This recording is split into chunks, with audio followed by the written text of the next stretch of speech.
Good evening. Welcome to the regular meeting of the City of South Fulton Mayor and City Council for Tuesday, May 23rd, 4 p.m. This is tonight's roll call. Actually, we'll have the invocation and pledge of allegiance first. The invocation will be given by Mr. Stanley Muhammad.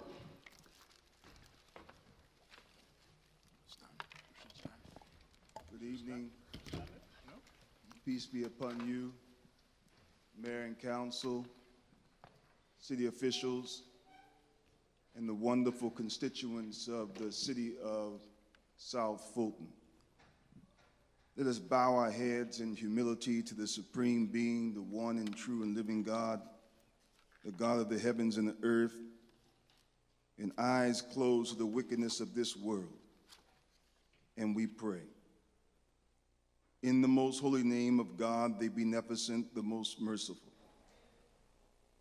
the sender of all prophets, the revealer of all truth, we thank you, Almighty God,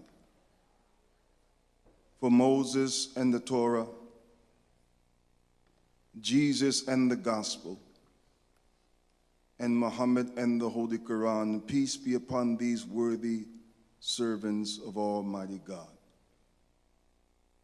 O Allah God, we pray on this night that you descend upon your Holy Spirit, upon the mayor and council, and may you bless them to meditate on your word, and let your word guide their mouth and guide their spirit. May you bless them with a heart that will lead this city into oneness with you and peace with each other. As you say in the scriptures, blessed are those who are pure in heart, for they shall see God. May you purify the heart of the mayor and council, so they can see God in each other, and they can see God in their constituents, that they will bow to your majesty that you have deposited in every human being. May you bless them to work together for the common good of this community, that the city of South Fulton will be the model for this entire nation as a microcosm of the kingdom of God on earth as it is in heaven. Let us all say, amen. Amen.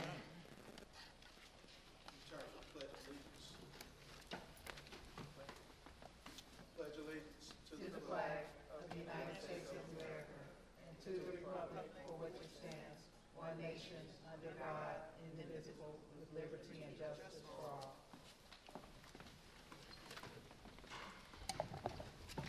Thank you, Mr. Muhammad. We will proceed with the roll call for tonight's meeting. The Honorable Catherine F. Rao, District 1. Present. The Honorable Carmelita Gums, District 2. Present. The Honorable Helen Z. Willis, District 3.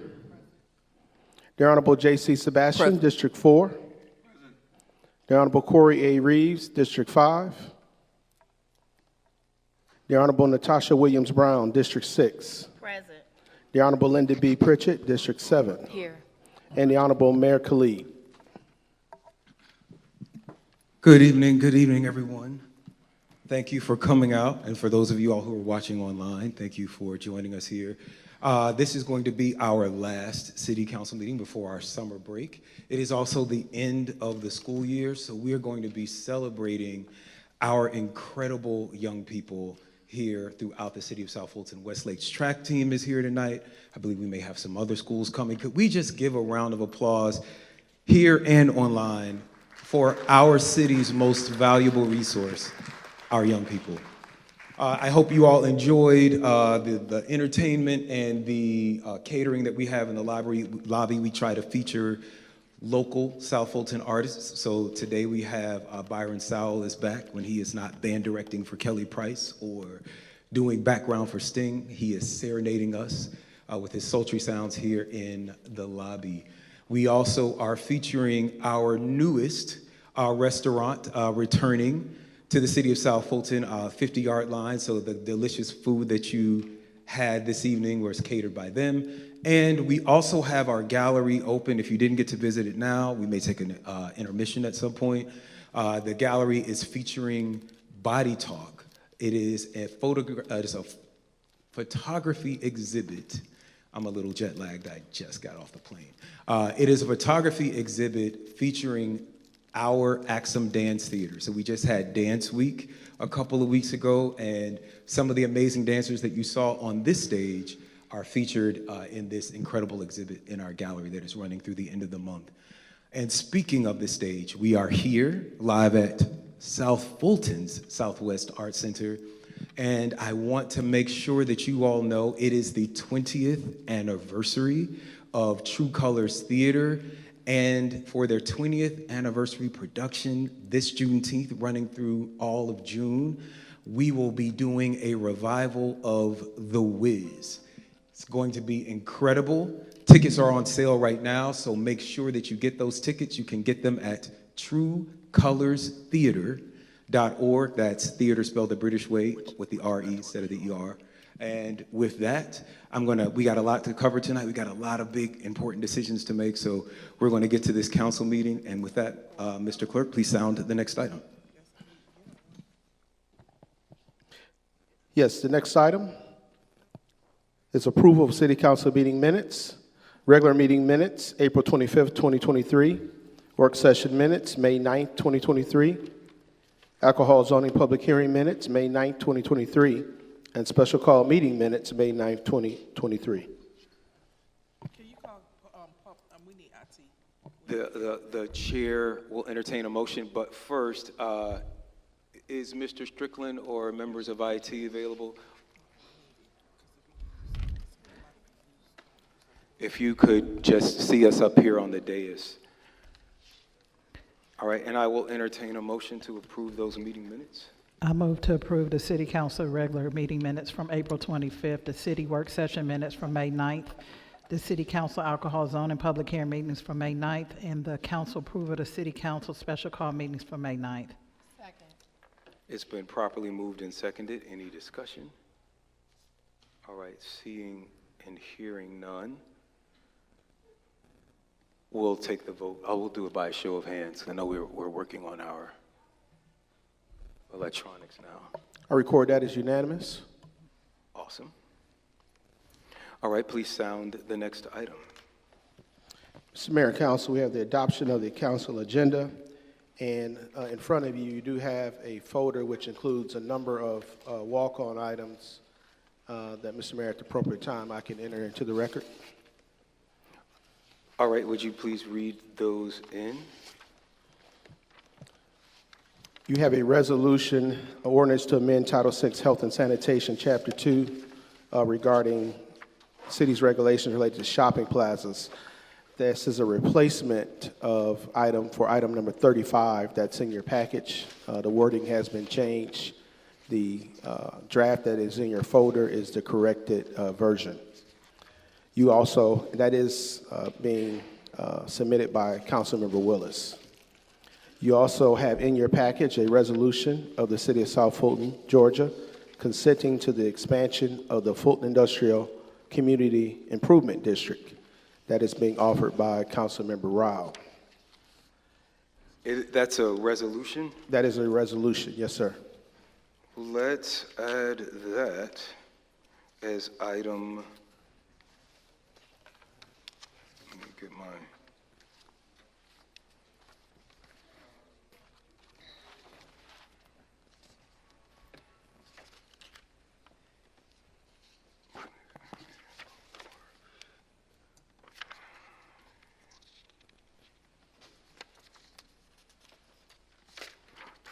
okay.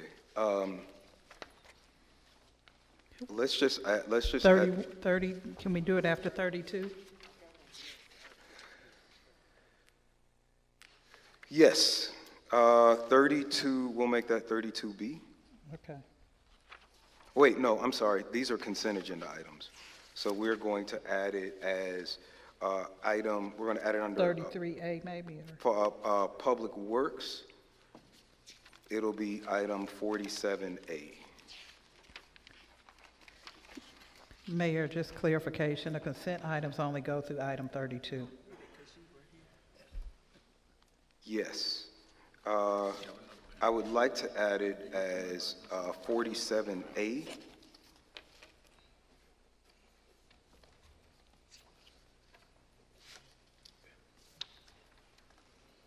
All right, and the next item, Mr. Clerk.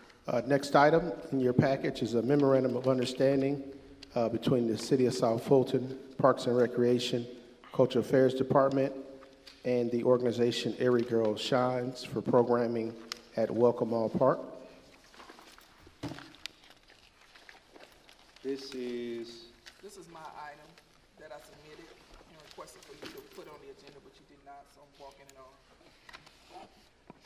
I'm going to ask first that you wait to be recognized, and we will add that as item 46B.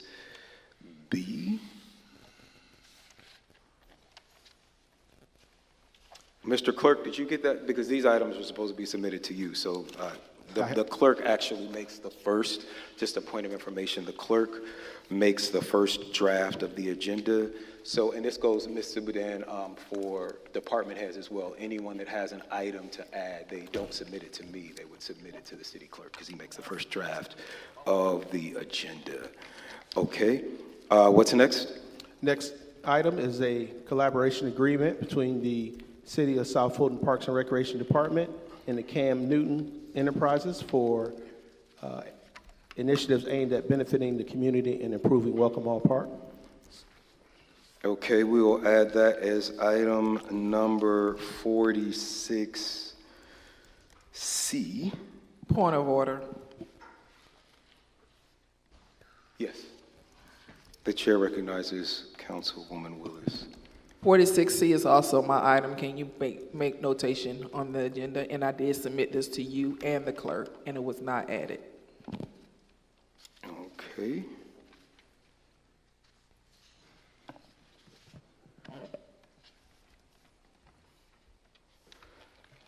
Are those all the items? No, I have one more. Okay.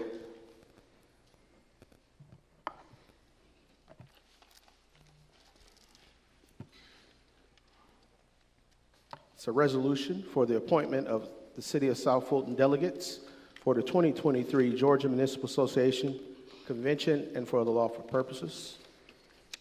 Okay, let's add that. And first, if we could change the title of 42 to Wolf Creek and Parks and Rec, or just generally Parks and Rec. These delegates, we shall add them as item number 54 under City Council and Administration.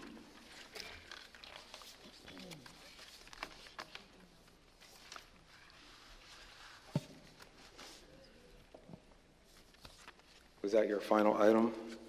The last items are just corrections to the agenda. For item 26, looks like on page 4, the correct amount for the F-350 pickup truck is $63,795, not $49,295.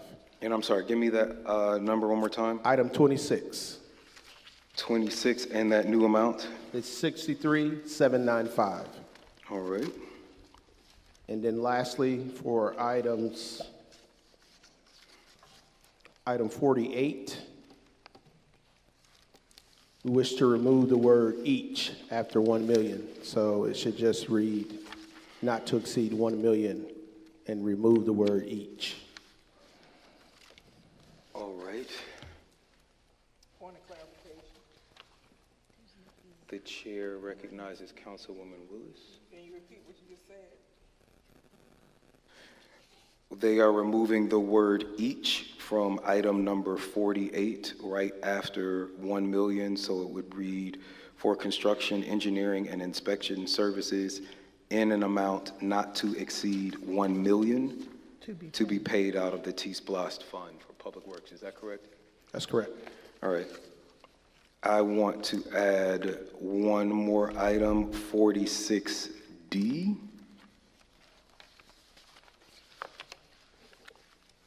It would be discussion of Eddie Mumford Day.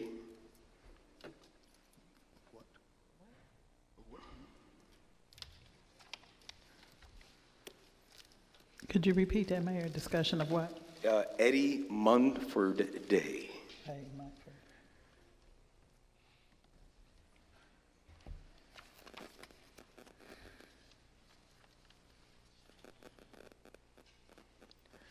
And then I have a note.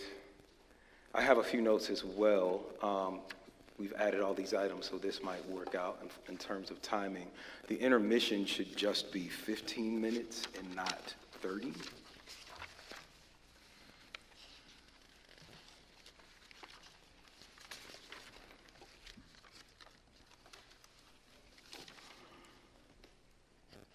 So we would start back again around 8:15 or wherever 15 minutes is after that. Going through the agenda, I noticed that all of the memos for our fiscal impact statements and all of our council memos still has the name of our previous city manager. So we probably just need to update all of our memoranda across the city. And lastly, item number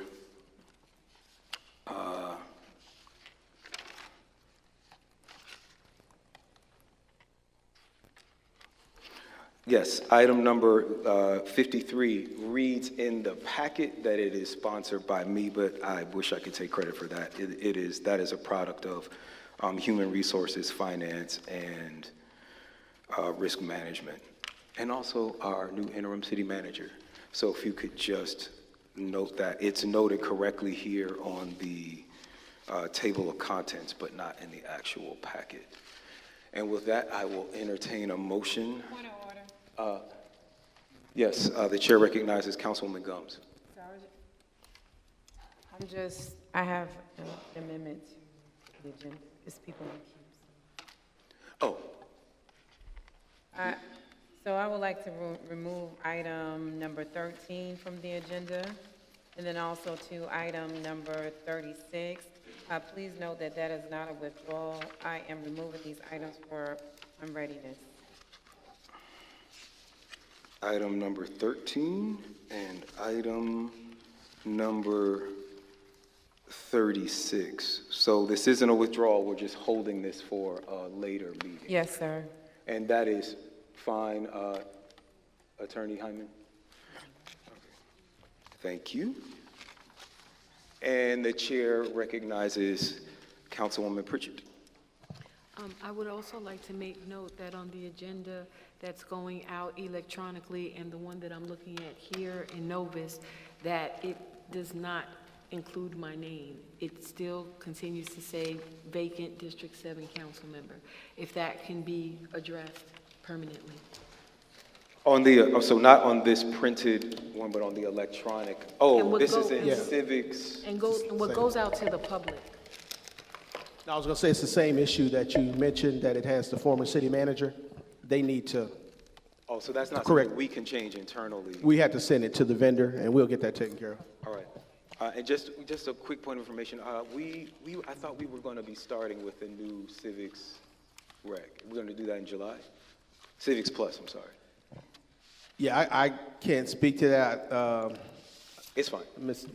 I'd like to talk with you and the I got IT you. director offline. We'll follow up on that. All right.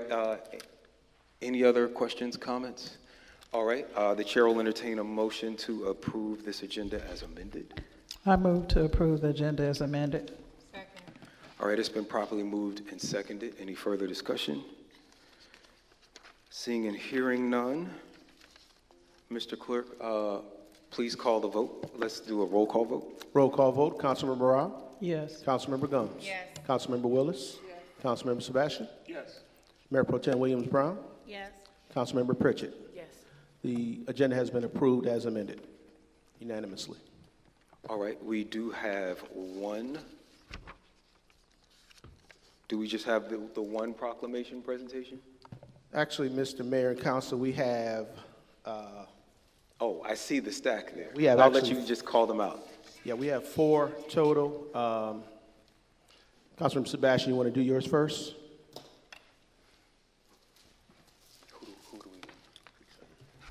Could we have the incredible students of Creekside High join us here on stage?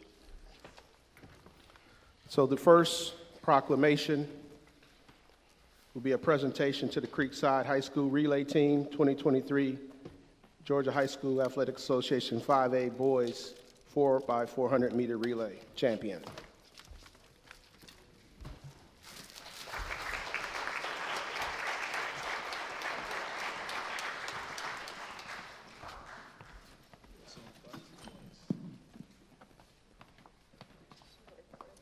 Good afternoon, gentlemen. How are you all doing? Do you all run fast? Is that why you're here? All right. Thank you, guys. I think you guys set some state records and things, right? Well, it's my honor to present this to you on behalf of our great city. And I know we have a number of these, so I'm not going to read. I know there's a lot of incredible things in here, but I'm not going to read it all, right? So I'm going to see how far I can get through. Mr. Mayor, you may want to tag team with me on this one. Whereas the Creekside High School Relay Team are the 2023 GHSA 5A Boys 4x100 meter relay champions. The Creekside team entered the state meet as underdogs since they did not win the regional championship. However, through perseverance, determination, the team was victorious in the state championship. The Creekside Relay team broke an 18-year-old school record in the state finals with a time of 3:17.15 seconds. Round of applause right there. Whereas the team consists of senior Jalen Marsh, step forward, all right, senior Daquan White, junior Roderick McCray, and freshman Isaiah Numbre. The track team followed the Creekside tradition of success on the football field, transitioning to success on the track field. Whereas Jalen Marsh is an honor student who received a full track scholarship to University of North Carolina, Chapel Hill. He has broken 8 school records, with 3 being at Creekside for the 4x400 relay, 4x200 relay, and 400 dash. And whereas Daquan White began running track at 6 years old, along with being a talented football player, he is an honor roll student with a very supportive and loving family. He is the youngest of 4 siblings to graduate high school, but first to receive a full NCAA Division I scholarship to continue his academic and football career at the Eastern Michigan University.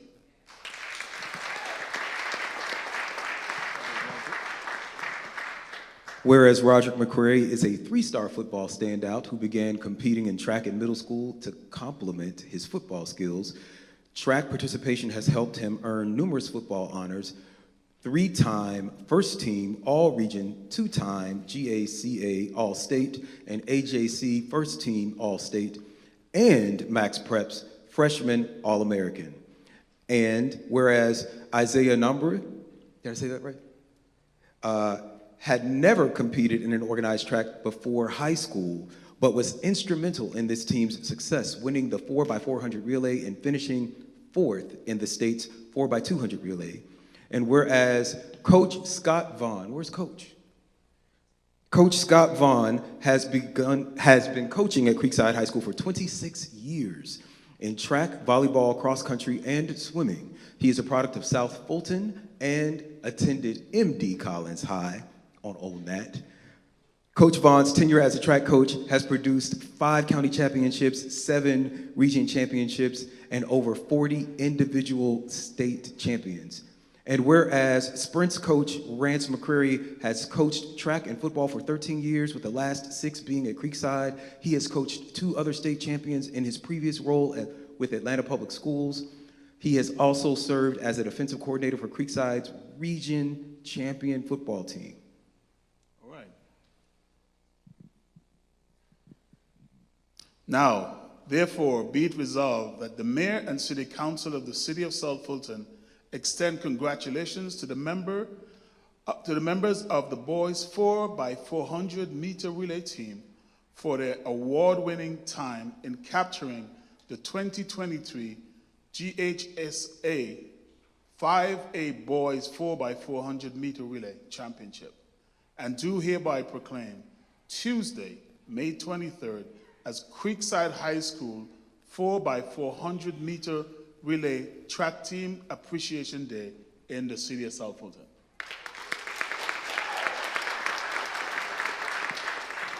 Y'all have to say something. You have to get used to this. You're going to be winning championships. You're going to have to do interviews. I need those shoes. Anyone you want to say anything?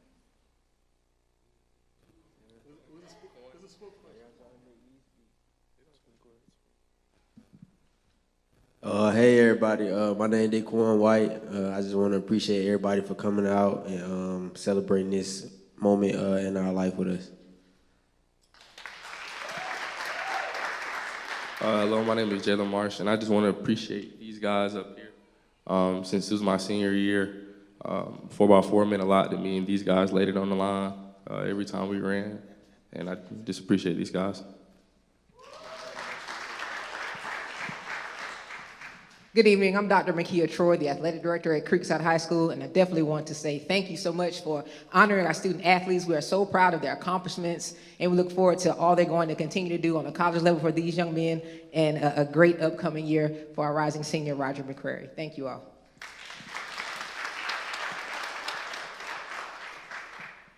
Now we have the individual proclamation for Mr. Jalen Marsh.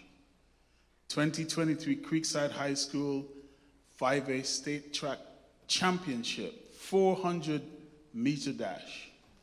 Whereas Mr. Jalen Marsh is a native of the city of South Fulton and is a graduating senior from Creekside High School.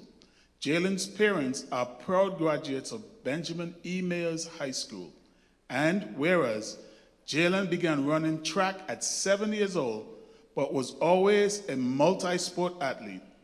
Jalen has excelled during his youth track career and is a 3-time national champion and a 3-time state champion. Whereas Jalen is the 2023 GHSAA state and regional 5A champion in 400 meter dash. Jalen also medaled in all other state final events he participated in: 200 meters, 4x200 meters relay, and 4x400 meters relay. And whereas Jalen broke a decade-old Creekside track record in the 400 meters dash with a time of 47.58 seconds, along with surpassing 7 other high school track records. The record-breaking time in 400 meters dash was ranked in the top 25 performances in the nation.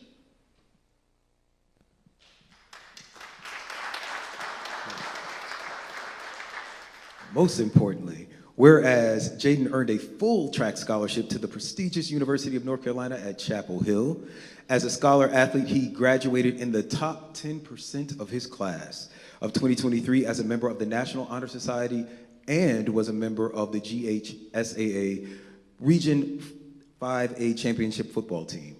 Now, therefore, be it resolved that the mayor and the city council of the city of South Fulton extend congratulations to Jalen Marsh for his hard work, dedication, and accomplishments, and do hereby proclaim Tuesday, May 23rd, 2023 as Jalen Marsh Appreciation Day in the city of South Fulton, Georgia.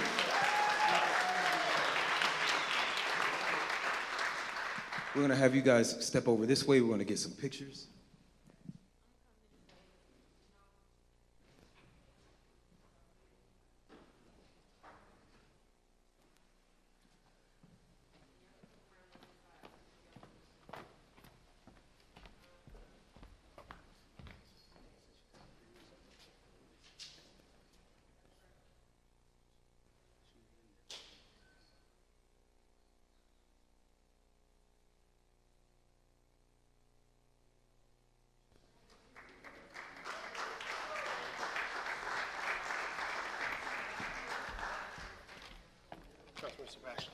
Councilman Sebastian.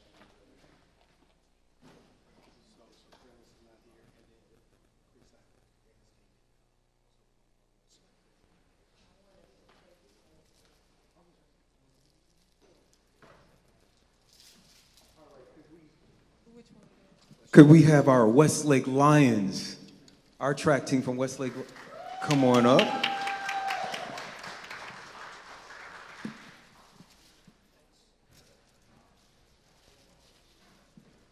As they come, Westlake is, of course, in District 2, our crown jewel here in the city of South Fulton. So I'm going to have our councilwoman for that district, Councilwoman Carmelita Gum, say a few words. Well, I was just going to read the proclamation. But come on, y'all always come and show out here in the city of South Fulton. Welcome. All right, we got to squeeze in here. You want to come up here as well? So you can start it off.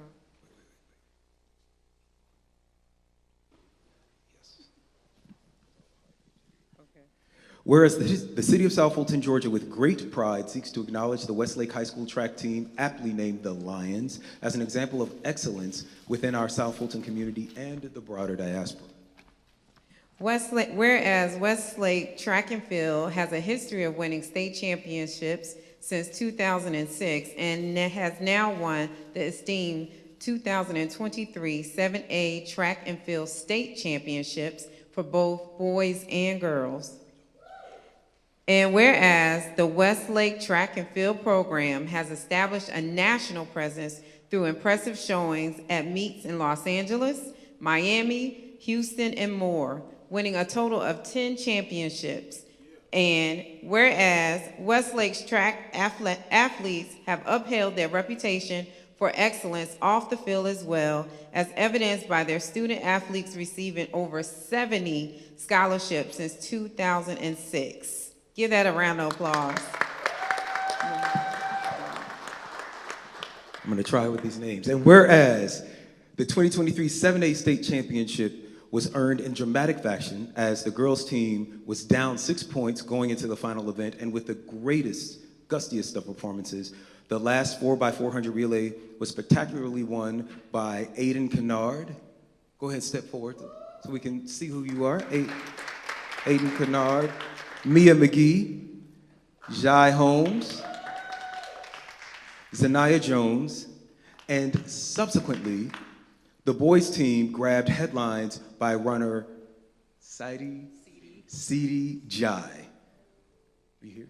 Okay, Sidi Jai, who broke the 400-meter state record with an incredible time of 45.46, as well as being the highest point winner of the meet.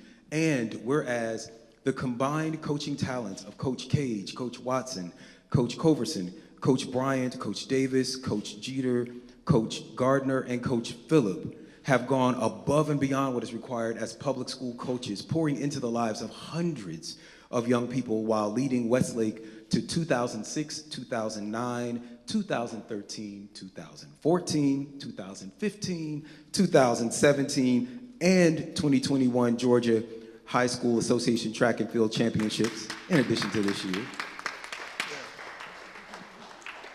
Now, therefore, be resolved that the mayor and city council of the city of South Fulton do hereby proclaim Tuesday, May 23rd, 2023 as Westlake High School Track and Field Appreciation Day in the city of South Fulton, Georgia. Congratulations.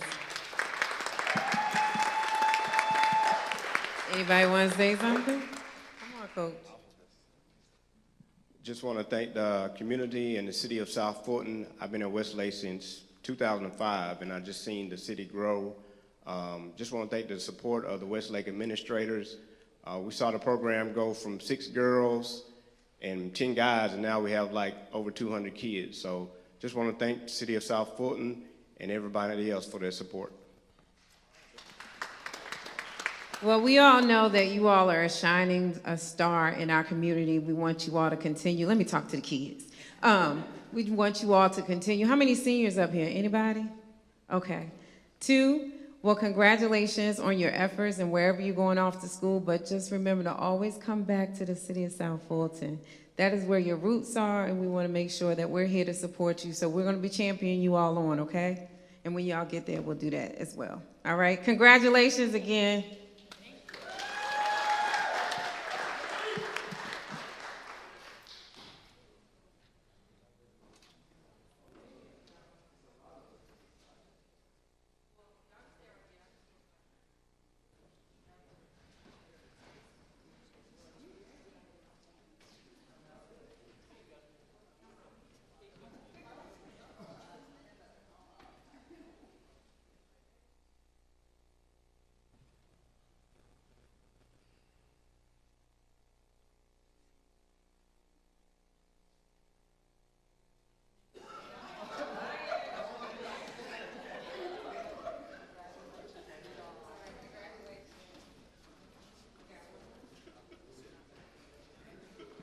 As these young people head back to their seats, could we give them a round of applause as well? Yes.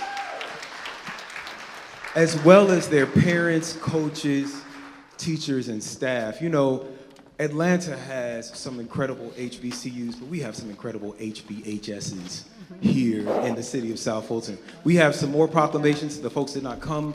If they come, we'll try and honor them a little bit later. But thank you all so much. And Mr. Clerk, please sound the next item. That brings us to Roman numeral 8 on tonight's printed agenda. Planning, zoning permits for alcohol licenses, rezoning, variance, and special use permit for vote today.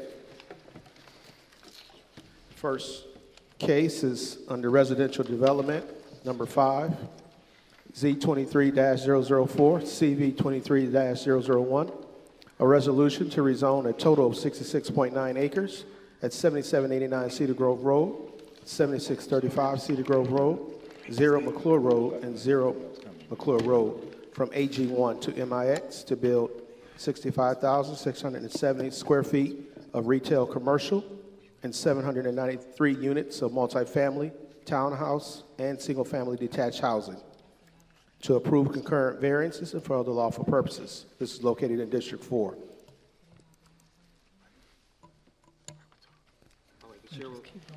The chair will entertain a motion. Mr. Mayor, I move to approve item Z 23-004 for the to rezone 66 acres for this mixed-use development in District 4 with the condition the staff outlined in the resolution. So it's been properly moved and seconded. Any discussion, Councilman? No. All right. Hearing no discussion, Mr. Clerk, please call the vote. It's a roll call vote. Councilmember Rao? Yes. Councilmember Gomes? Yes. Councilmember Willis? Yes. Councilmember Sebastian? Yes. Councilmember Reeves? Aye. Mayor Pro Tem Williams Brown? Yes. Councilmember Pritchett? Yes. That motion was approved unanimously. All right, Mr. Clerk, please sound the next item. Next item is item 6, Z22-001, a resolution to rezone 17.5 acres of land located on the west side of Riverside Drive from M2 to CUP. This is located in the Sandtown Overlay District to build 62 single-family homes and for the lawful purposes. It's located in District 1. All right, the chair will entertain a motion. Yes, I procedurally want to make sure we address item 7 before 6. I'm sorry I didn't address that with the amendment. With the change in agenda. You said you want to go ahead and sound? 7, they kind of go together, 7 and 6. Okay.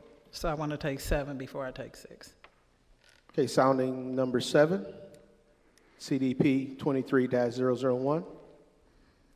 A resolution to amend the future development map of the City of South Fulton Comprehensive Development Plan known as Our South Fulton, the 2021 Comprehensive Plan, so as to redesignate property located on the west side of Riverside Drive, consisting of 17.5 acres, from the industrial zone character area designation to the suburban neighborhood character area designation, and for other lawful purposes. I move to approve CDP 23-001 as outlined in a resolution presented by staff. Second. All right, it's been properly moved and seconded. Any further discussion? Seeing and hearing none, Mr. Clerk, please call the vote. Roll call vote to approve item number 7. Councilmember Rao? Yes. Councilmember Gums? Yes. Councilmember Willis? Yes. Councilmember Sebastian? Yes. Councilmember Reeves? Aye. Mayor Pro Tem Williams Brown? Yes. Councilmember Pritchett? Yes. That item is approved unanimously. All right, please sound the previous item. Previous items, Z22-00011, a resolution to rezone 17.5 acres of land located on the west side of Riverside Drive from M2 to CUP to build 62 single-family homes and for other lawful purposes. All right, the chair will entertain a motion. I move to approve Z22-011 as presented in a resolution outlined by staff to build 62 single-family homes and to rezone from industrial to resident to CUP. Second. All right, it's been properly moved and seconded. Any further discussion? Seeing and hearing none, Mr. Clerk, please call the vote. Roll call vote. Councilmember Rao? Yes. Councilmember Gums? Yes. Councilmember Willis? Yes. Councilmember Sebastian? Yes. Councilmember Reeves? Aye. Mayor Pro Tem Williams Brown? Yes. Councilmember Pritchett? Yes. That item is approved unanimously. All right, Mr. Clerk, please sound the next item. That brings us to item 8, which is new alcohol licenses. The first is Gaucher's Tapas Bar, LLC, doing business as Gaucher's Tapas Bar, for an alcohol license for the consumption, sale of wine, beer, and distilled beverages at 5829 Camden Road, Suite 116, Atlanta, Georgia, 30331. This is located in District 1. All right, the chair will entertain a motion. I move to approve the alcohol license for Gaucher's Tapas Bar, LLC, doing business as Gaucher's Tapas Bar. Second. All right, it's been properly moved and seconded. Any further discussion? Seeing and hearing none, Mr. Clerk, please call the vote. Roll call vote. Councilmember Rao? Yes. Councilmember Gums? Yes. Councilmember Willis? Yes. Councilmember Sebastian? Yes. Councilmember Reeves? Aye. Mayor Pro Tem Williams Brown? Yes. Councilmember Pritchett? Yes. That item is approved unanimously. All right, Mr. Clerk, please sound the next item. Next item is a new alcohol license as well. It's Imperial Distributors Georgia Incorporated, doing business as Imperial Distributors Georgia, for an alcohol license for the wholesale of beer, wine, and distilled beverages at 3926 Shirley Drive, Southwest, South Fulton, Georgia, 30336. It's located in District 1. All right, the chair will entertain a motion.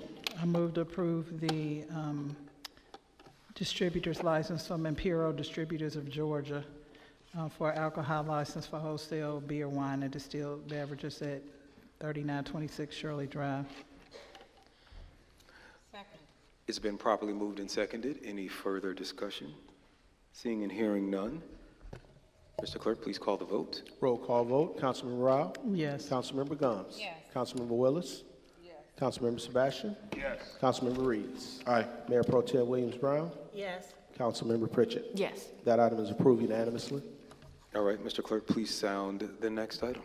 Brings us to item 10 under Commercial and Community Development.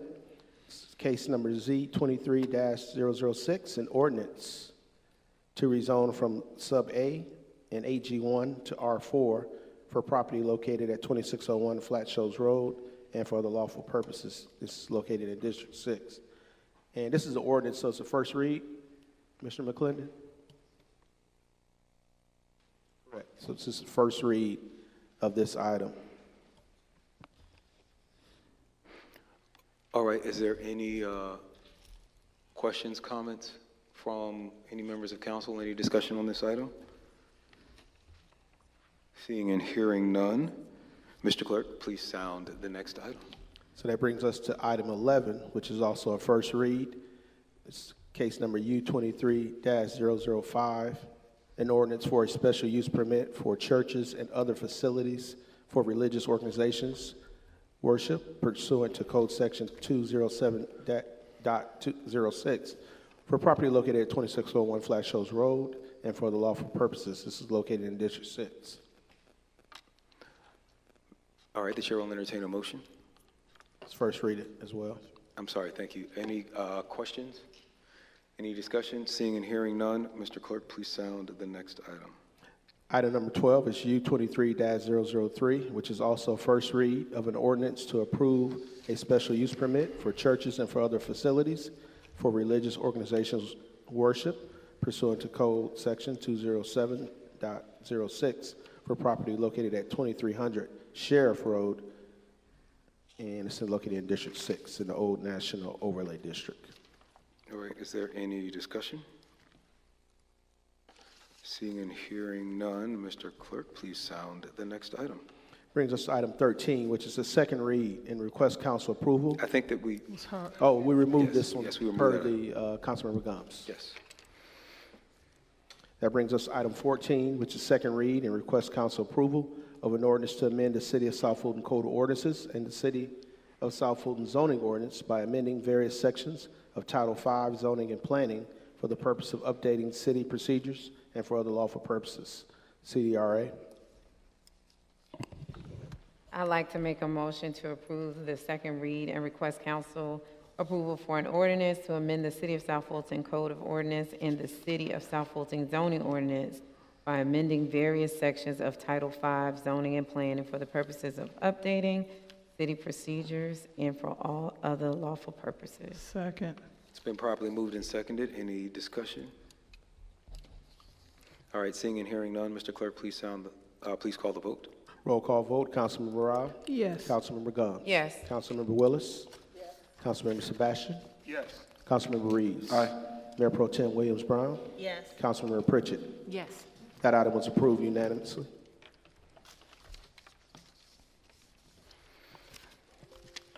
All right, would you sound the next item? Next item is item 15, under gas stations, convenience, and liquor stores. This is application of Fulton BP Incorporated, doing business as Fulton BP Incorporated, for a transfer of alcohol license for the retail sale of beer and wine beverages at 4335 Fulton Industrial Boulevard, Atlanta, Georgia 30331. It's located in District 1. The chair will entertain a motion. I move to approve the transfer of alcohol license for Fulton BP Inc. for the retail sale of beer and wine at 4335 Fulton Industrial Boulevard. It's been properly moved and seconded. Any further discussion? Just a correction, I think that zip is supposed to be 30336. Thank you. So noted. All right, any further discussion? Seeing and hearing none, Mr. Clerk, please call the vote. Roll call vote. Councilmember Rao? Yes. Councilmember Gomes? Yes. Councilmember Willis? Yes. Councilmember Sebastian? Yes. Councilmember Reeves? Aye. Mayor Pro Tem Williams Brown? Yes. Councilmember Pritchett? Yes. That item is approved unanimously. All right, thank you. Mr., please sound the next item. Next item is the consent agenda, which encompasses items 16 through 32.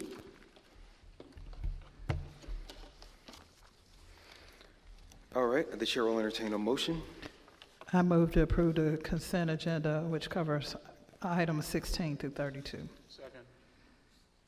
It's been properly moved and seconded. Any discussion? Seeing and hearing none? All right, Mr. Clerk, please call. I'm Roll sorry, call. the vote, yes. Roll call vote to approve. Councilmember Rao? Yes. Councilmember Gomes? Yes. Councilmember Willis? Yes. Councilmember Sebastian? Yes. Councilmember Reeves? Aye. Mayor Pro Tem Williams Brown? Yes. Councilmember Pritchett? Yes. That item was approved unanimously. Thank you. Mr. Clerk, please sound the next item. That brings us to the public comment portion of the meeting. Mr. Mayor and Council, we received 10 speaker cards tonight. I will read the instructions for the general public.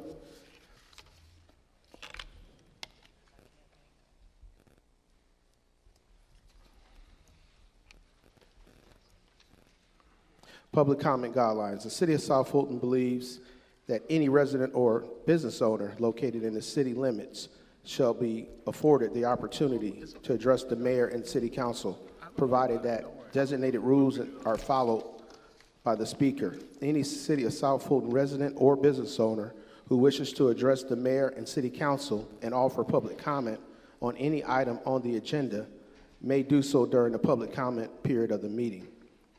Any county, state, or federal elected official should be allowed to speak regardless of the city of residence. Comments should be limited to 2 minutes per speaker.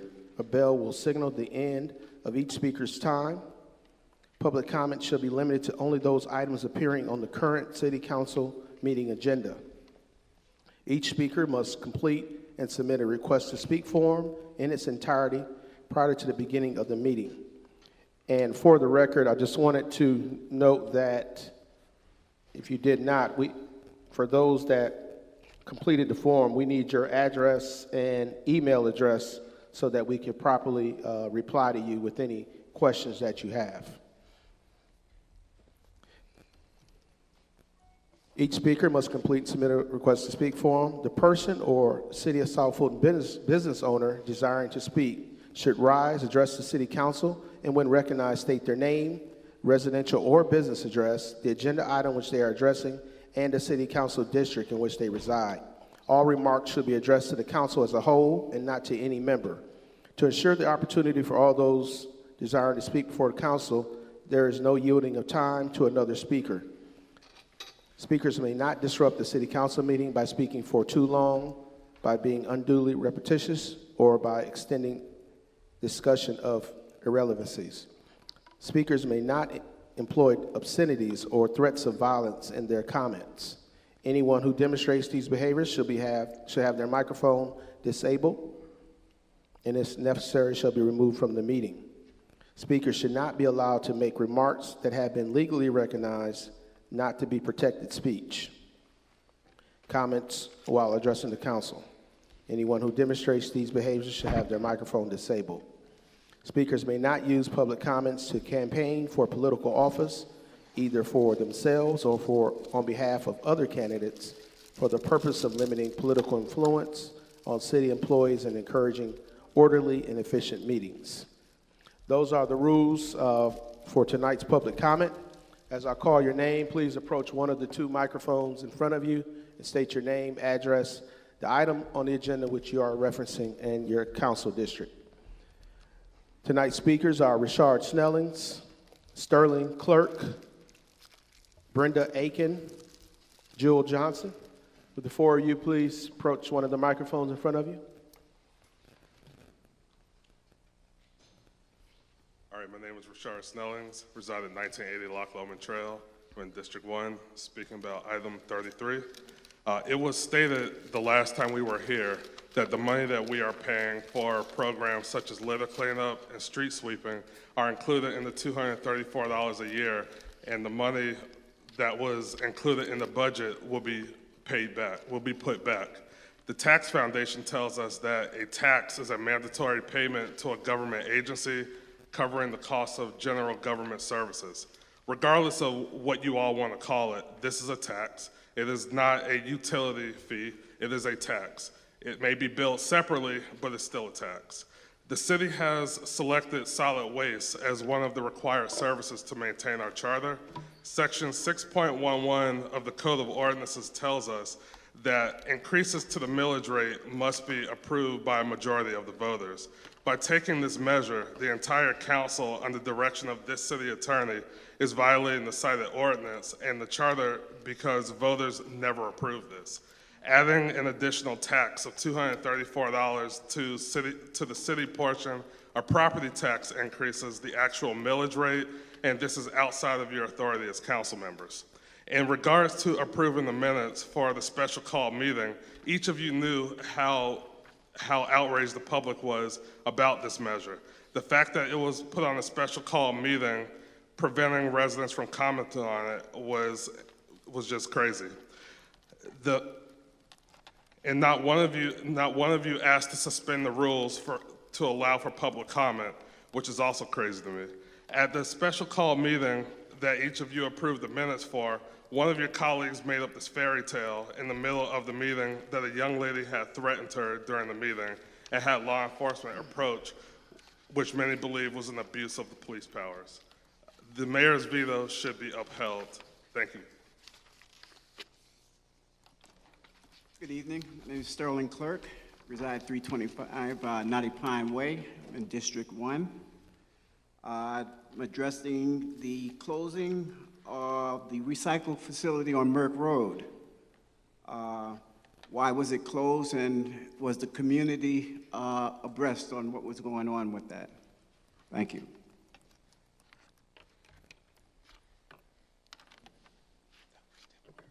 Ms. Brenda Aiken, Jewel Johnson, Michael King, and Tatiana Strong.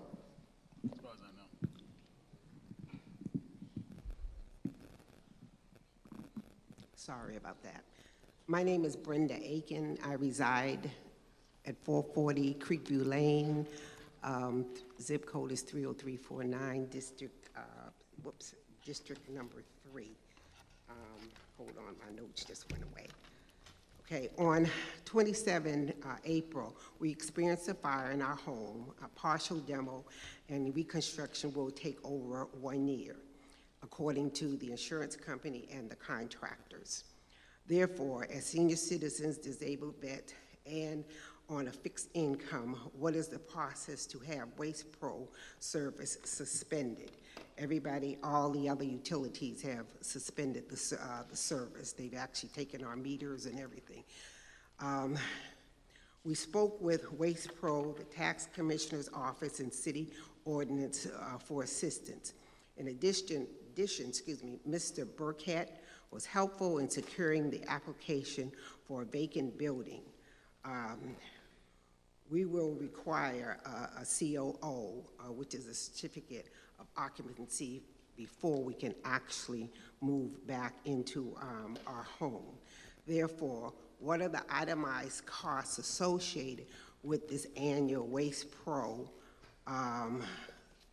plus cost, 200 plus costs, so that we know, number one, that can it be suspended, and number two, if it's not, then what if we are not going to have any service, nobody's living there. They said there's going to be about 15 bins that will be from time to time at our home. We won't be living there.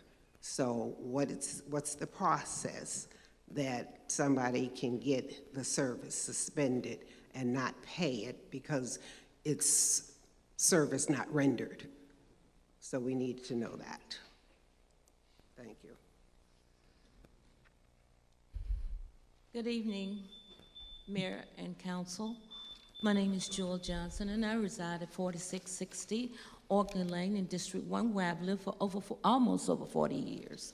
What I want to talk about is we really do need to take a look at that veto of the collection of our trash, because I have experienced a lot of problems with our tax commissioner that goes as far back as 15 to 20 years almost. And I know for a fact that we're going to lose a lot of our residents who will be losing their homes.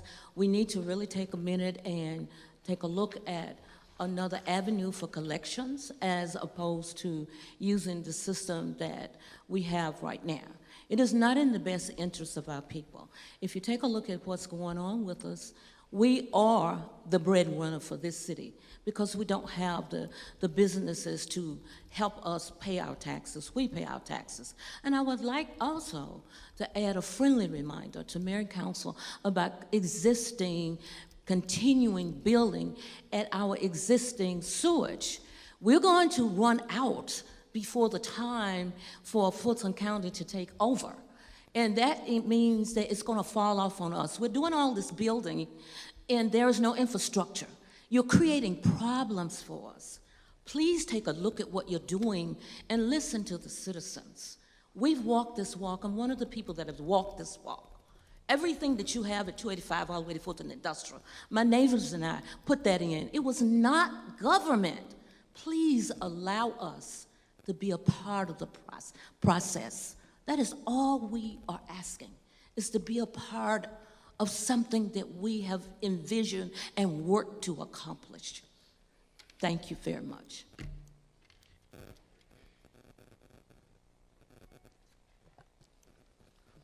Next speakers are Michael King, Tatiana Strong, Pamela Harris, Patrice Howard. Good evening. This is Michael King from 1360 New Hope Road. I have, for the past 3.5, almost 4 years, gone back and forth trying to get a problem resolved. I have a culvert between my property at 1360 and 1350 that is not redirecting the water away from my property as it was designed to do. I've created 3 Click Fix It tickets only to have them closed out. I have gone through the entire spectrum from going to City Hall probably 6, 7 times. The water that's coming into my yard is flooding my yard. Stormwater contains toxins, pollutants, it's environmentally unsafe. It's polluting my backyard, both my neighbors. This water goes from New Hope Road all the way to Heather Court. My yard is 2 acres. It goes the entire length.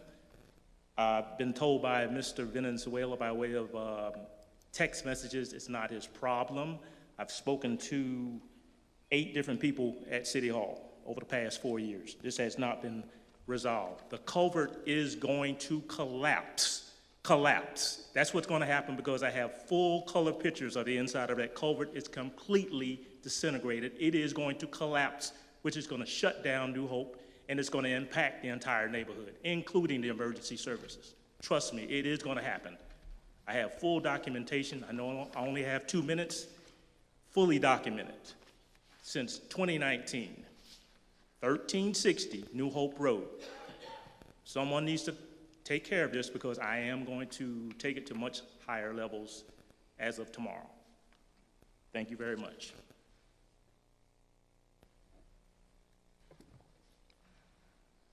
Tatiana Strong, Pamela Harris, Patrice Howard, and Coretta Prescott.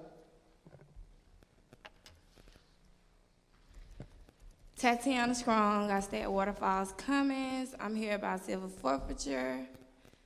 Basically, I'm trying to figure out what is going on. How do I get my vehicle back from South Fulton Police Department?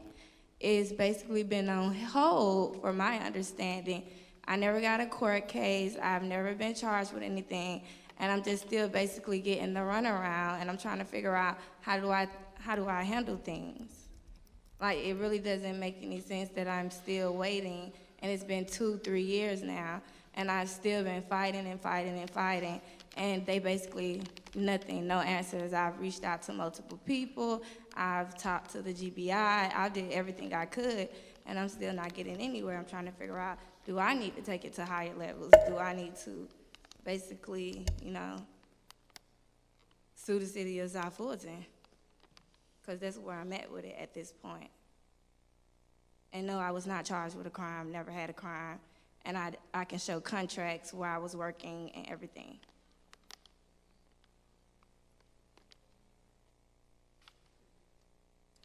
My apologies, Ms. Strong. We don't typically respond during public comment. Oh, okay, thank you. But someone in the city will reach out to you. We'll make sure of that. That would be really, really nice. It will be, because, like, I have a family to feed. My husband is a paraplegic. That's a lot of work as is. I would like to get my van back.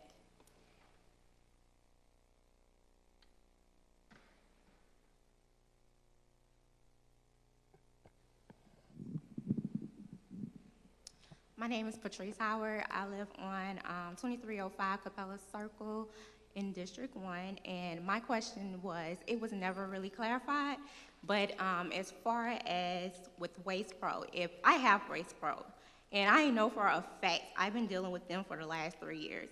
It has been times, as a matter of fact, I have a 2-week extended credit because they didn't come get my trash for 2 weeks in a row.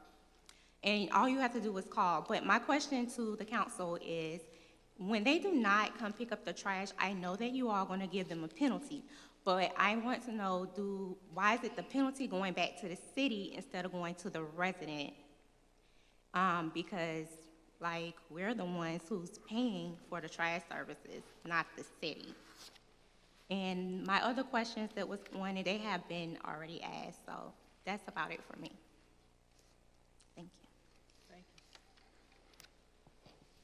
Thank you. The last three speakers are Pamela Harris, Coretta Prescott, and Deborah Maline. If you're present, please approach one of the microphones. Pamela Harris, Coretta Prescott, Deborah Maline.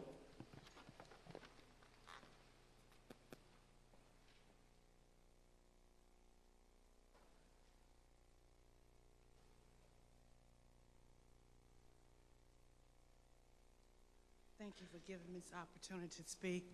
My name is Deborah Milline at 1585 Niska Lake. I've had the City of Atlanta Waste and Saw service for 34 years. I came home one day, that container and the recyclable bin was gone. That was GFL. No notification or anything. Then it was thrown on me to take care of GFL. GFL wouldn't return phone calls. Almost 5 months, I never got a bill. So finally, I had to go through this loop, this loop, this loop, and finally got somebody, got a bill. So now I have Waste Pro, I guess is what I'm gonna take on next, which I have apparently no say about that.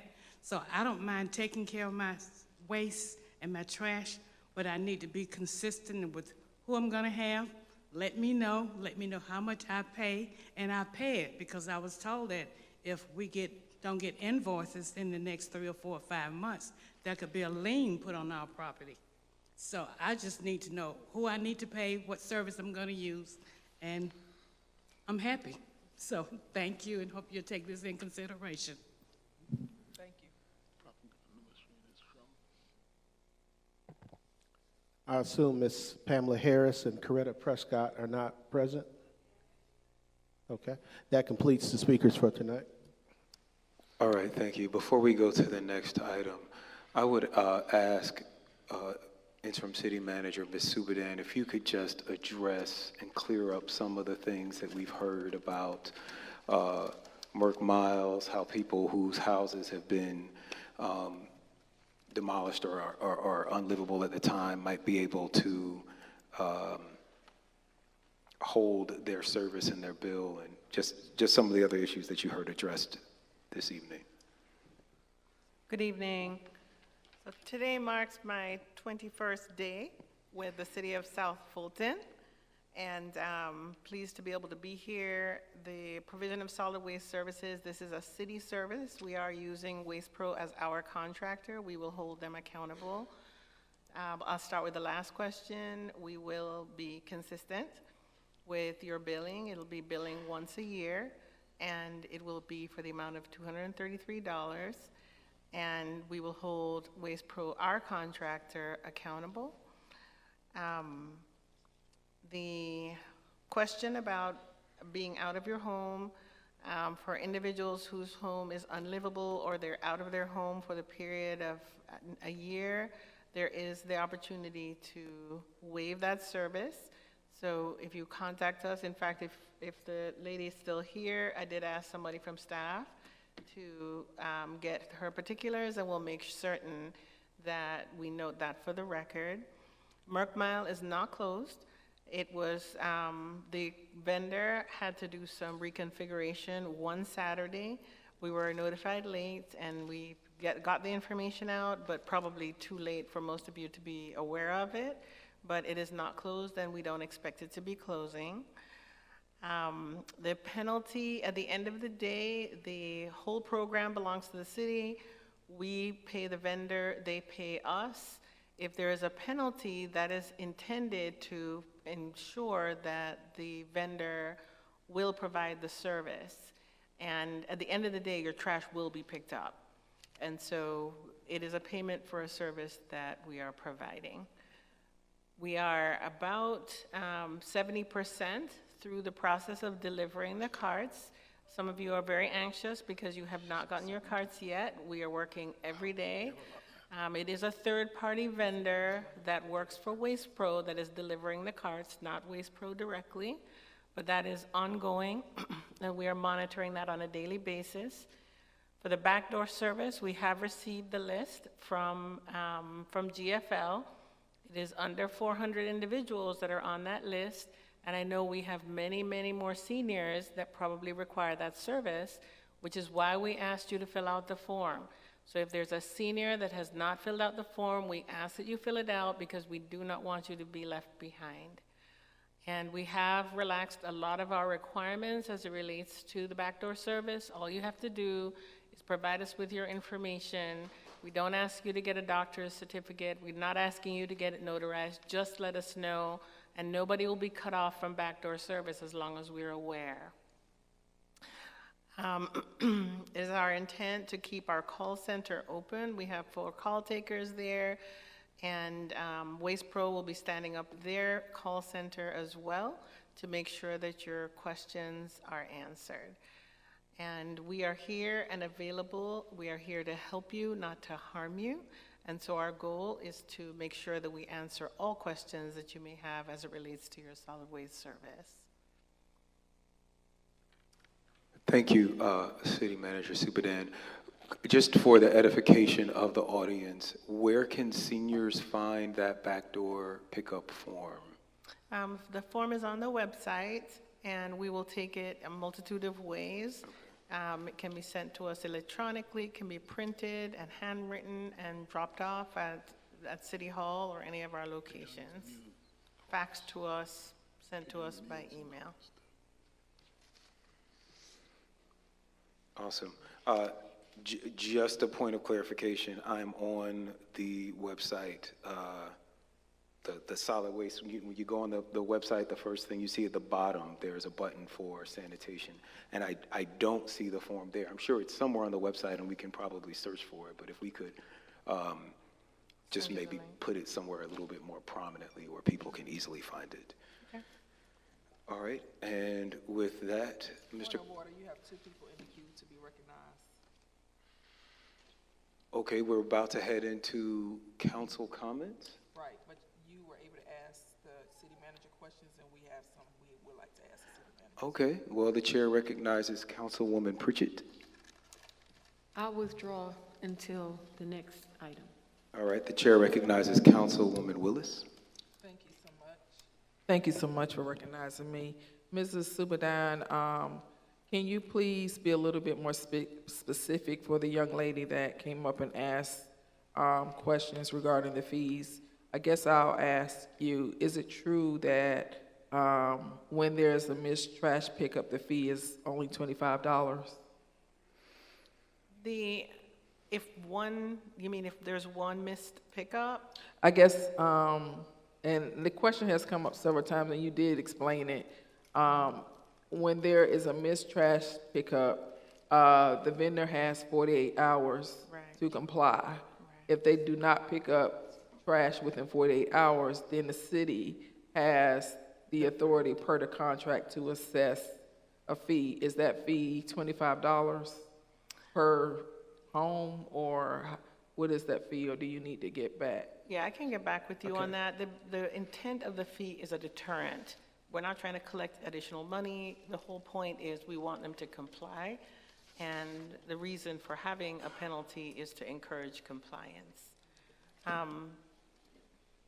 go ahead.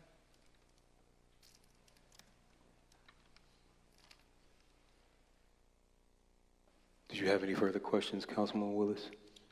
No, I guess we have the information of the young lady who posed the question, so I guess the council person of the person who represents that district can follow up and ask Mr. Burkett to provide more clarity around that question. Thank you. All right, and with that, Mr. Clerk, would you go ahead and sound the next item? That brings us to Roman numeral 11, council comments. All right, we will start with District 1, Councilwoman Rao.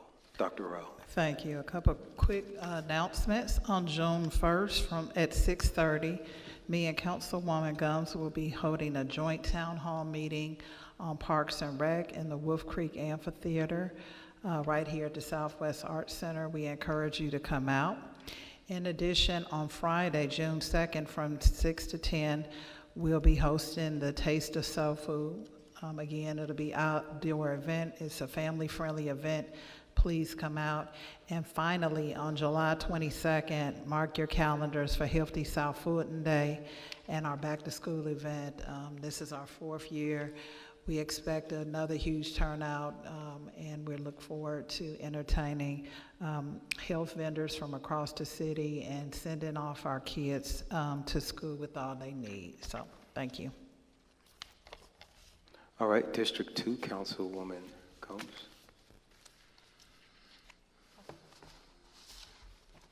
All right, thank you so much. First, I want to say we had a really good week in the city of South Fulton, and it was very exciting. So just want to continue to say, and I got my trash can today. I'm so excited. It's so cute. So we do want to say that on May 31st, of course, you all know that May is Senior Month, and I am an advocate for seniors. On May 31st, in partnership with the South Fulton Police Department, we will be hosting a National Senior Health and Wellness Day at Wolf Creek Library. We will have chair exercises, refreshments, and health resources. So we'll have some health experts out just to tell seniors how to stay healthy and fit during their time here. But that is what we are scheduled to do. I don't have a bunch of things. Brandon said he sent me something, but I don't have it. But either way, thank you for being here tonight.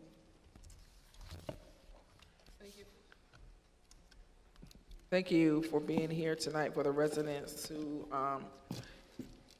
showed up and the ones who are showing up virtually. I want to thank the employers, and most importantly, I want to thank all of the teenagers who came out dressed to impress and with resumes in hand for our Commissioner Arrington's and our annual team job fair. We had over 500 students to register, over 350 students to show up. It was just a little disappointing that we did have some employers to confirm to be there and then didn't show up. But what we are planning on doing is still compiling a list of all of the employers in the area who will be hiring for the summer and hiring for kids who choose to work throughout the school year, because there are a lot of businesses that are hiring. And we're going to send that information out to the teenagers and then ask our communications department to put that on the website. And we are going to push to have businesses hire our teens.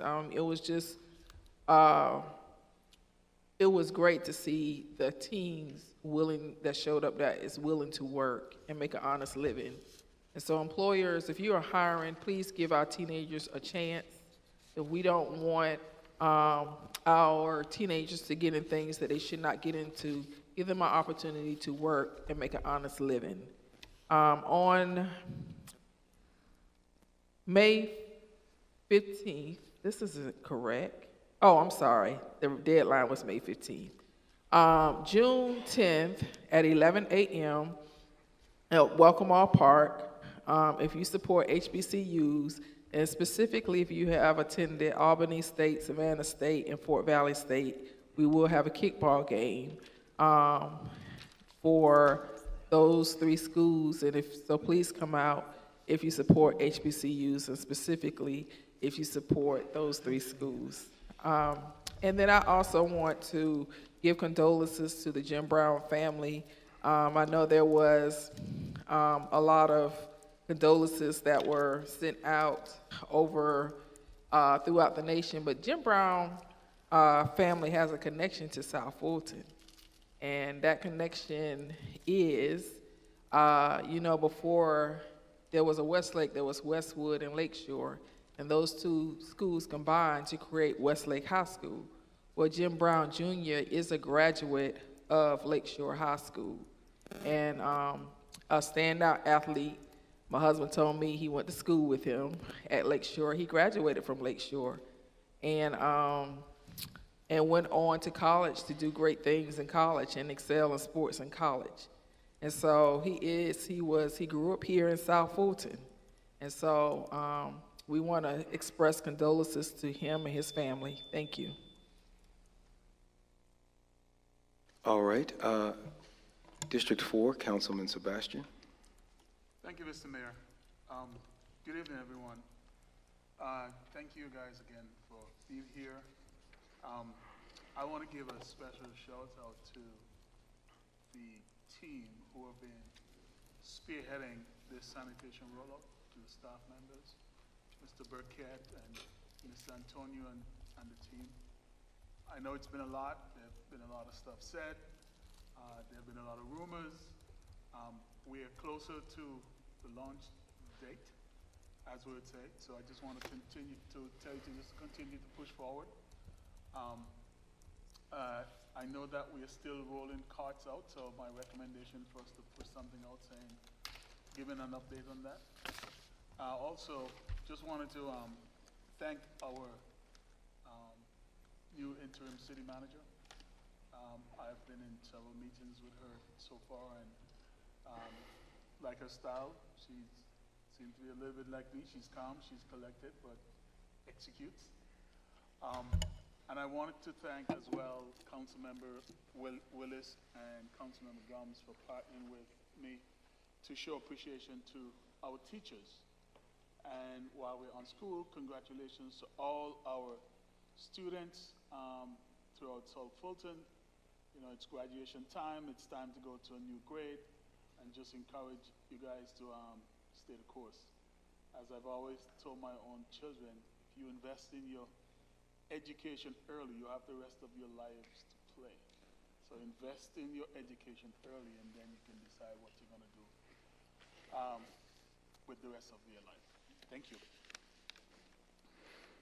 District 5, Councilman Sebastian. I'm sorry, District 5, Councilman Reeves. Thank you, Chair, for recognizing me. Thank you all who came out. I appreciate you. I just want to give a few updates here to what we have going on in District 5, or really through the city, through our Parks and Rec program. We have midnight basketball. And so the registration, I believe, was ended yesterday. We have more than enough teams. And each one of the people who come through will have an opportunity to sign up for the first of 3 series of the Workforce Academy, featuring electrical, HVAC, and fiber optic installation. And so, and the first of those courses start next week, Tuesday, or on June 6th, I'm sorry. And so, encourage that. And so we'll give an opportunity for our young people to have a skilled trade. And if you don't have it to create your entrepreneurial activities, it's just another thing that you can have in your toolbox. So, and then also too, join us each and every Monday night for from 6:30 to 7:30 for our weekly conversations that we do have. You can find more information of that, www.district5mewe.org. And again, also too, I would like to thank our new intern city manager, Ms. Sudan, for her impact that it has already been felt. And so glad to have you. Thank you. District 6, Mayor Pro Tem Williams Brown.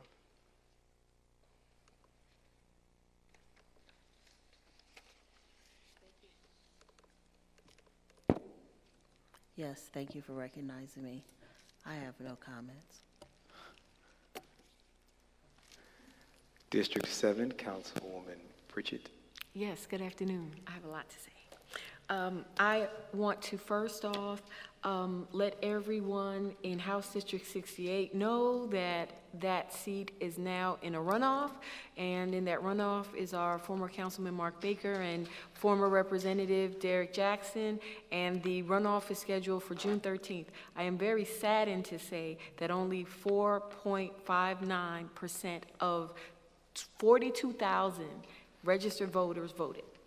Next, I had the opportunity of visiting Oakley Elementary School in my district, and I had such a pleasant experience. I saw chickens, and I got some eggs, and it was awesome, and also saw some bees and honey. It's a wonderful school with a wonderful agricultural program, so I was very excited about meeting the teachers, the staff, and providing them refreshments and getting to know some of the parents and the children. I will be having Trash Talk on June the 3rd at 6:30 p.m., and this will be hosted by Pastor Johnny Rich at Acts 2 Community Church. And I implore anyone in my district or in the city to just come by, and we want to make sure that you have the right information related to our new sanitation program. And Mr. Burkett will be doing a presentation, answering questions, so we look forward to talking to you then. I will also be having a wellness day on June the 10th at Fit Gym, and that will include free Zumba and juicing and some great vendors. So come on out to Old National, to Fit Gym, and join us. And lastly, I would like to recognize some of our officers, because on May 15th, in my district, in my old subdivision, Stone Ridge, there was a call about a suicidal subject, and a young person tried to hang themselves, and we received a call from their grandmother, and Corporal Elliott was the first one to respond, and then Corporal Key responded, and then Major Pritchett arrived, and basically they saved a life. Captain McCain came, Lieutenant Shoemaker and Lieutenant Foster Gadsden also arrived and assisted. Based on the information that I received, reflecting on the events surrounding this incident, any delay or alternate decision would have resulted in a tragic ending, and every second was critical. And so I am highly impressed with each officer's actions. They were heroic. They truly saved a life. Each officer represented South Fulton Police Department in the highest professional manner. In instances like these, the public perception and confidence in the police is heightened. It is also an example of the high quality work that is expected of a South Fulton police officer. And so I want to formally recognize each officer that was present and assisted for their exemplary effort and resolution to this potentially tragic situation. And our ultimate purpose is in the defense of a life, and each officer preserved a life in this mission. So I would like to ask for a round of applause for those officers that saved a life.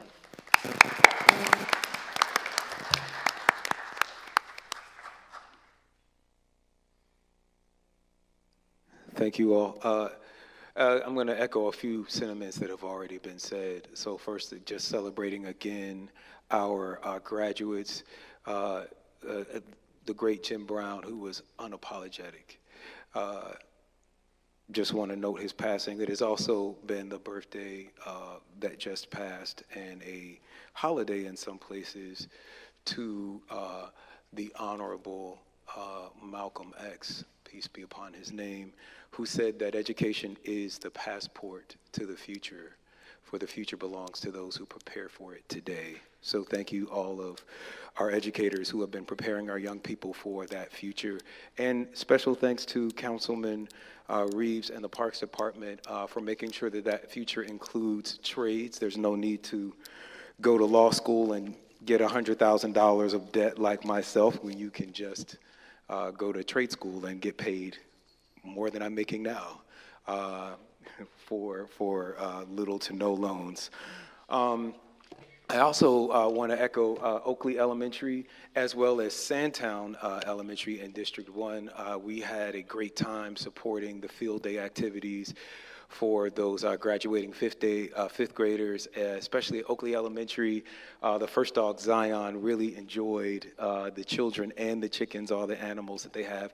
So if you do not know, the cluster of Oakley Elementary, Bear Creek Middle School, and Creekside High School are the only school in Fulton County with a K through 12 agriculture program. So the next generation of farmers is going to be coming from right here in the city of South Fulton. I'm slightly discombobulated today because I just got off of a red eye from Las Vegas where I attended the International Council of Shopping Centers. I was there with our Economic Development Director, Artie Jones. We are working on bringing more options, more restaurants, and all of the things that you want here in the city of South Fulton, so that was super exciting. Congratulations to our newest restaurant, our newest culinary destination, Gaucher's. Your opening was amazing for those of you all who could not get in because it was lit like that. Just go back. The line is slightly less shorter now. Again, congrats to both of the representatives who made the runoff, and as Councilwoman Pritchard said, one of our former colleagues on council, Dr. Mark Baker, is in that runoff. Georgia's youngest USDA certified farmer, Ms. Kendall Ray, on Thursday at 9 a.m. will be making her national debut on Sesame Street. So you all can watch that on HBO Max, or you can attend the premiere party that's going to be at Adams Park Library, 2231 Campbellton Road, 30311. I told you about the Wiz. You know that that's coming. And you can find information about all of these events and more by texting the word Fulton to 33777. That's Fulton to 33777. Those of you who've signed up will get a text in just a few minutes about Kendall's television debut, so make sure that you pass that on. And lastly, but not leastly, if I could have Miss Biena Brooks and Mr. Yusuf Otway stand up. Our staff at the mayor's office is now complete for the first time in a year and a half. I now have two. I have the two full-time staff people that are assigned to the office. Mr. Otway, for those of you all who don't know, is the last remaining of the OGs. He is the oldest legislative specialist in our city. He came in from the beginning, so he knows the inner workings and outer workings. And Ms. Brooks joins us from Cleveland, Ohio, where she is. So Mr. Otway has been elevated to our chief of staff, and our new public advocate, Ms. Brooks, served in that same role for Mayor Khalil of Cleveland Heights, Ohio. So she joins us from Cleveland Heights. Her first week was today. So just wanted to make sure that you saw their faces and you know who they are. Thank you all so much for all you've done already tonight and all that you'll be doing in the future. And with that, Mr. Clerk, please sound in the next item. Yes, sir, Mr. Mayor, that brings us to item 33. This is agenda items part 1 under sanitation. This is consideration of city council override of the mayor's veto of the contract with Fulton County and the tax commissioner, Arthur Ferdinand, for sanitation collection. All right, I just want to give some comments. I've already, sent an email and said much about it and spoken with even a few council members about it. I just hope that we might be able to renegotiate the contract so that we do not allow the sale of liens to private investors. They have been shown to be especially aggressive in dispossessing African-American homeowners here in Georgia, and Fulton County is the only one of the 159 counties in Georgia that has this practice. But as this is a contract between us and the tax commissioner, we could actually renegotiate the terms to disallow the sale of those liens. And thank you. And with that, I will entertain a motion or discussion. The chair recognizes Councilwoman Pritchard. Thank you for recognizing me, Mr. Mayor. I wanted to have a point of clarification because I think that with something as specific as this sanitation program, there has been a lot of information that's just being misconstrued, and I think that people need to know specifically and very clearly what is what. As a legal professional, it's very important to me that people have clarity. It has been said that this is not a utility. I've never known of trash service not to be a utility. It's also been said that this is a tax and not a fee. So, Mr. Attorney Hyman, could you please speak on the clarification of the fact that this is a fee and not a tax, and perhaps elaborate on the difference? Sorry. Councilman Pritchett, I'm going to try to keep this brief. This is a fee, and the city is authorized to proceed in this manner under 12.839.3. The section I think that the gentleman quoted was as to ad valorem taxation in terms of real property taxes and millage rate, which was not the appropriate section. We are authorized under our charter and state law to proceed. That's all. And Mr. Attorney, or Madam City Manager, is this type of collection of fees a customary thing that many cities across the state of Georgia and the nation engage in as a practical practice? Very common. Thank you very much. I yield. I was trying to get in the queue. All right, the chair recognizes Councilwoman Willis.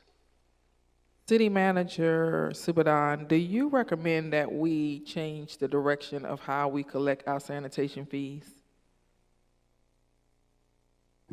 I do not. I think this is an effective method. It's also not uncommon.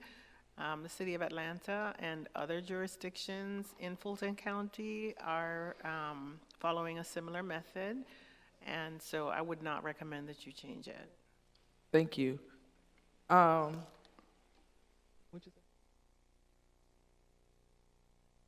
your recollection of your 35-year as a city administrator in various municipalities and even on a county level, have you ever heard of anyone home being foreclosed on due to a sanitation fee? Not just solely on a sanitation fee. There are so many debtors that are ahead of solid waste that if there is a FIFA, which is the process that you go through, if there is back taxes, a sanitation fee would be extremely, extremely low. I have never seen it happen in 32 years. In my research, thank you, Ms. City Manager, I have not heard of this happening. Essentially, our tax commissioner is a duly elected official, and if anyone has a problem with the way that he collects property taxes or sanitation fees on behalf of municipalities or counties, then, you do the same thing you do with any elected official. You take your frustrations to the poll. Our tax commissioner has run unopposed on several municipal election cycles, so majority of the residents here in Fulton County appear to not have a problem with him. Secondly, this is disheartening that we have an elected official not trying to put out the correct information regarding the sanitation fee and how we collect. Just like if you have a medical bill and don't pay your medical bill, it goes to collection. If you don't pay that collection, the lien is placed on your credit. Just like any other utility bill. You don't pay, a lien is placed, FIFA is placed, and then you have that lien and certain things that you cannot do until that lien is satisfied. And so this is no different. What this does is allow the city to be efficient in collecting sanitation fees.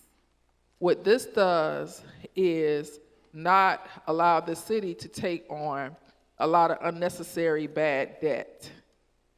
I would like to say thank you to the residents in the district that I govern who support this effort and support what the city council is trying to do. And I have not received not one email asking me to do anything different. And I have not received an over and abundance amount of outcry from the residents that I represent asking me to do anything different. But I did hear the concern from some residents who are of concern that this $233 that will be billed in July and due in 60 days later may create some unnecessary hardship for those who are of a certain income level. And so that is why I work with the city manager to bring forth legislation to create a sanitation, one-time sanitation assistance program. And I'm sure that she will be bringing that, rolling that information out to this council and then to the city for residents to give instructions to residents how to apply. I want to apologize to our tax commissioner, Arthur Ferdinand, for being unfairly targeted and for being unfairly degraded and demoralized for doing his job. If you have a problem with the way that he is legally responsible for collecting property taxes or sanitation fees, the proper place to take that up is with your state legislators, because he collects based on state law. And many cities throughout Metro Atlanta and Fulton County, two of the largest cities, are currently using him to collect on their behalf. One is our mother city, the city of Atlanta. He collects property taxes and sanitation fees on their behalf. The other city is Sandy Springs. And so he's already collecting property taxes on behalf of our city. Now, I have heard of people losing their home for not paying their property tax, but I've never heard of anyone losing their home for not paying sanitation fees. And I want to thank the council and the staff, the co-sponsors. I'll come back. I'll go back in the queue unless you want me to go ahead and continue with this 5 minutes. Go ahead and continue, Councilwoman Willis. I would like to thank my colleagues, the co-sponsors, Councilmember Sebastian, Councilmember Gums, Councilmember Reeves, because all of us worked diligently with staff to make sure that the sanitation fee was affordable. And if you ask the average resident of the city of Atlanta how much they're paying, they charge by square footage. And I have not heard anyone say that they are paying less than $400 annually for sanitation. And here in the city of South Fulton, with the residents of 108,000 residents, we have our sanitation bill locked in for 2 years for $233. And that is cheaper than what the average resident of this city is currently paying at this time. Thank you. Councilman Sebastian. Thank you, Mr. Mayor. Councilmember Willis, I got in the queue because I really wanted to thank those council members who worked with staff to create this program. I know it was attempted before I was on council several years ago, and I was more than happy to jump onto it once I got on council, because this is something that our city not only have to do, but it's something that we need. I was with one community last Thursday, and they had just had their bins delivered. And what the residents said to me was, believe it or not, we now feel that we're part of the city because we all have the same bins. I never thought about that before, but somehow those kinds of letting people feel that they're part of the city of South Fulton now. So I want to thank those citizens as well. I see you out there next door. There's a lot of misinformation, but there's some citizens who get it, who understand, and who's helping to educate their fellow citizens and passing the correct information and pointing them to the staff or the website. So I want to thank you out there, the next door warriors, for doing the right thing and for doing right by your city. And with that, I move to override the mayor's veto. Second. It's been properly moved and seconded. Any further discussion? Hearing none. Mr. Clerk, please call the vote. Roll call vote. Councilmember Rao? Yes. Councilmember Gums? Yes. Councilmember Willis? Yes. Councilmember Sebastian? Yes. Councilmember Reeves? Aye. Mayor Pro Tem Williams-Brown? Yes. Councilmember Pritchett? Yes. The vote to override was approved unanimously. Thank you, Mr. Clerk. Please sound the next item.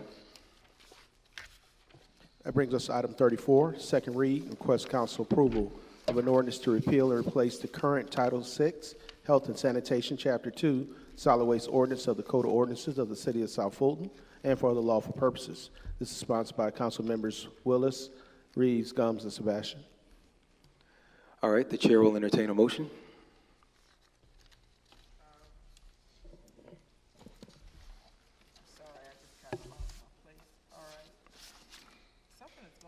Hello? Okay. I would move that we approve this measure. So move. It's been properly moved and seconded. Any discussion? Yes. The chair recognizes Councilwoman Gums. So this is one of the issues that sometimes we have in reference to sanitation and also with the litter ordinance. There's a conflict in regards to the penalties. What it's saying is that for one sanitation, there's a charge of a fine of no less than 200 and not more than 1,000. And then the other legislation said it's no more than a fine of 500 and versus the 1,000. So if we can take a look at that and see if we can have those two marry one another in regards, I guess whichever attorney, Attorney Hyman, to make sure that that correction is looked at, the conflict as far as the fines. The latest legislation says 500 versus 200. I would like to go in a queue to speak on this legislation, if you don't. The chair recognizes Councilwoman Willis.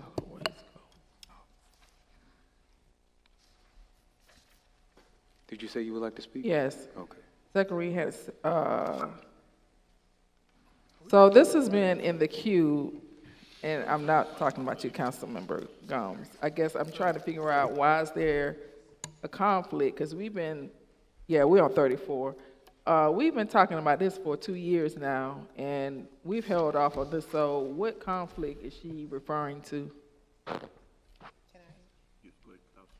Well, you know that we brought back, I believe it was last year, the amendment for litter legislation, and we made some of the fines, we increased it, trying to make it a little bit stronger.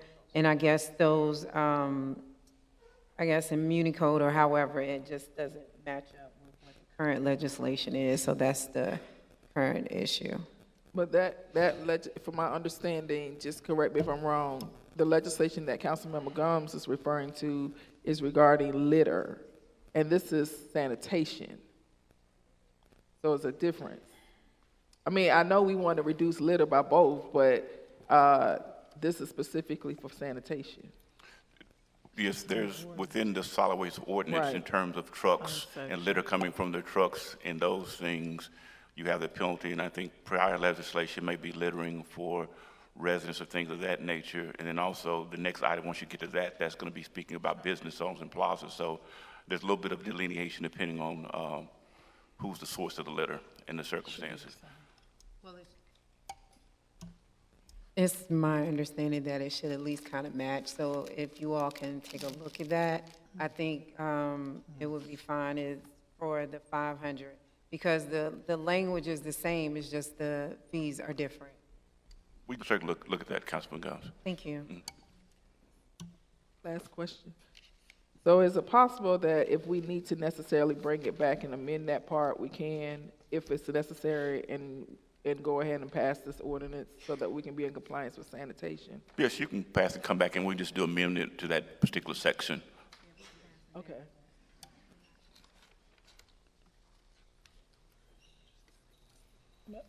All right, the chair recognizes Dr. Rao. Just a general question versus bringing it back. Can't you just say that you align the fees to the $500 limit as opposed to coming back? But If we have to change and we want to make it consistent, then we would need to move by ordinance, if it's an ordinance, by ordinance to change that section. got it.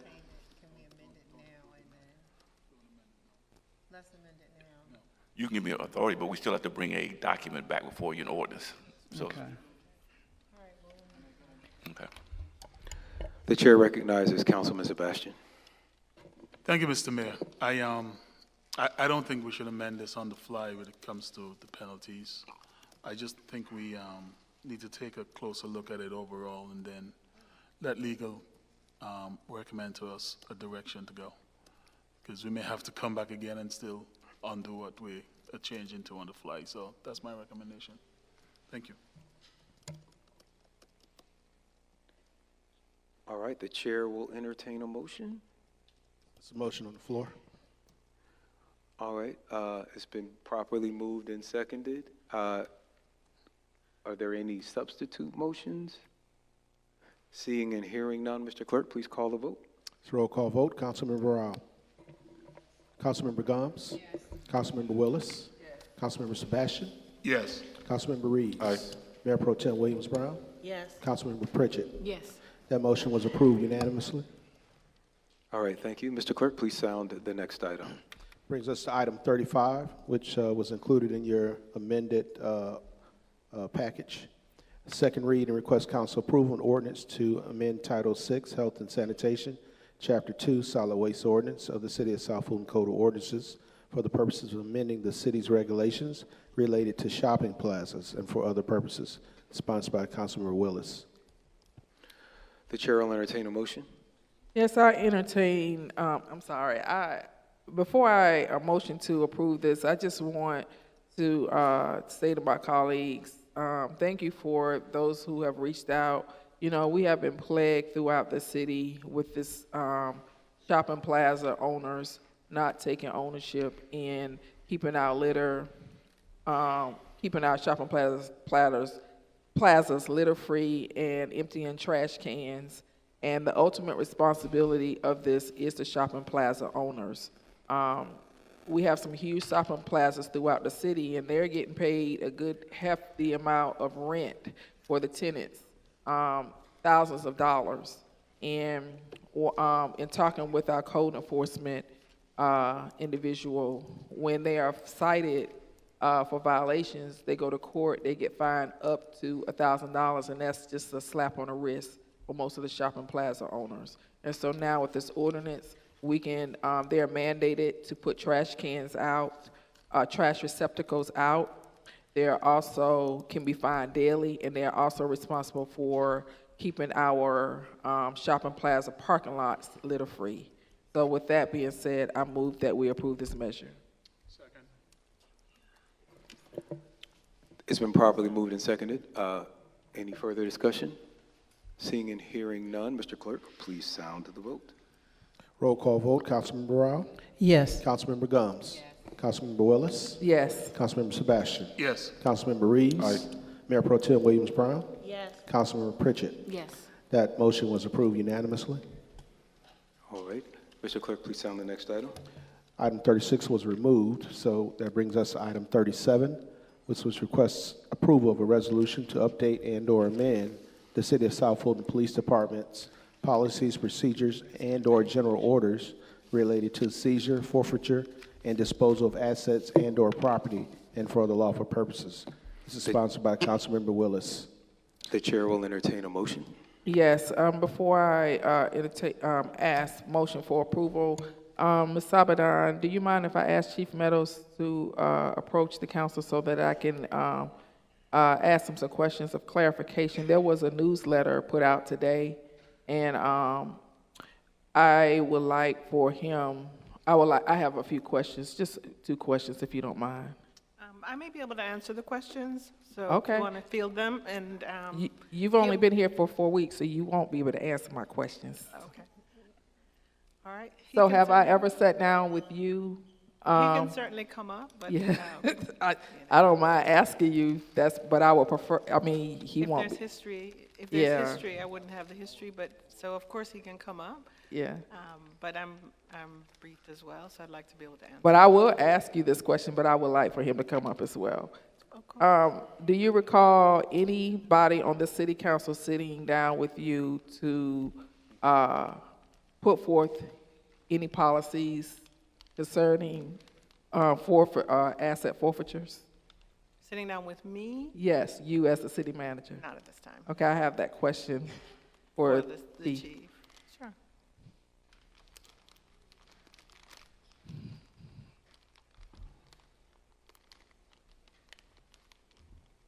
Good afternoon, ladies and gentlemen. To answer your question, Councilwoman, yes, we've been going back and forth over it for the past few months or so. Okay. And am I the sole council person that has sat down with you to try to bring a policy to clarify how we move forward with addressing asset forfeitures? Yes, ma'am. Okay. There was a newsletter, Ms. Subadon, that was put out today to say that an individual was working with Chief Meadows to put forth a policy, and that was untrue. Chief Meadows, I'll wait so you can, has been over the past month under the fire for, some inefficiencies and some things, and he's been very transparent about those things. And when things are brought to light that are not right, as policymakers, our job is to create policy and work with staff to create policy. And that was done, not to disparage and demoralize our department heads and our police officers and our fire personnel or any of our public safety, not to continue to bash them and demoralize them. And there was a newsletter put out today that continued to do that. And then there was a newsletter put out today to say that the individual was advocating for a change, and that is far from the truth. I am the only person that have sat down with this man when certain things was brought to the table as far as not reporting asset forfeitures and, when there was any efficiencies. And that's the only reason I asked him to come up so that he could talk about some of the things that are changing in the policy. We discussed this in a work session, but in light of that inaccurate and disparaging newsletter that was put out about our police department today, would you please allow him just to do a short summary of what this policy is doing, and then we go forward from there, if you don't mind. Chief, go ahead. Thank you. So basically what this policy does, it requires the police department to be transparent in all of the assets forfeiture cases that we have. We're reporting those right now through the state, through the state system as well as the federal system, to ensure that there's an itemized account of everything that we've seized within the South Fulton Police Department.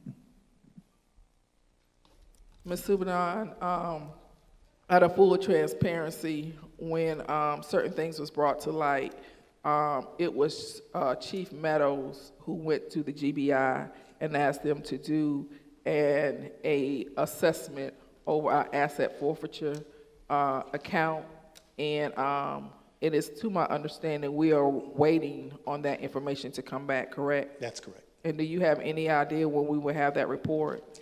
I do not. I know that they're still in the process of interviewing some of our personnel about various cases. You have to understand it goes over a 4 or 5 year period that we've had the program in place. So it's going to be an extensive and thorough investigation. And based on what we know now, we just wanted to go ahead and put some policy in place. If there's anything that comes back from the Georgia Bureau of Investigations, we will definitely go back and update this policy. All right, thank you. Thank you. Thank you. I move that we approve this measure. It is there a second? All right, it's been properly moved and seconded. Any discussion? All right, I have discussion. First, to quote my brother, Dr. Mark Baker, I'm going to step to my beef. The newsletter was mine. You can sign up for it by texting the word Fulton, F-U-L-T-O-N, to 336. 777. It is worth noting that police departments began as fugitive slave catching units. And as a descendant of slaves, I have a healthy distrust of police. I think it's healthy. And the actions that I have seen by this department have not done a lot to ameliorate my concerns. I heard that there were inefficiencies in our process. The inefficiency was that in 4 years, this police department did not report all of the confiscations that they had done. I have heard that my newsletter was demoralizing. I think Ms. Tatiana Strong, whom we heard from today, is demoralized because we took her car 3 years ago and we haven't given it back, and she hasn't had a case. She hasn't had a court case. We heard previously that in order to confiscate people's assets, right, the judge has to sign off on that. It's the same as a judge signing off on a warrant to search my home. If a judge signs off for a police officers to come in and search my home, I've been temporarily inconvenienced. My right to privacy has been temporarily abridged. If a judge signs off on a warrant for police to come and take my stuff, I have been, and not return it, I have been permanently, my rights have been permanently abridged. And so while state law allows police all over Georgia to take people's stuff and sell it or keep it without a guilty verdict, that is the minimum.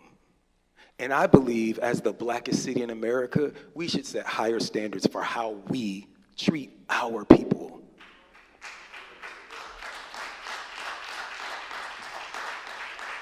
So Chief Meadows and I haven't talked. We haven't talked since I was on the steps of Camelot talking about the beginning of all of these series of what some people are calling inefficiencies and what I'm calling injustices have been happening for the past year.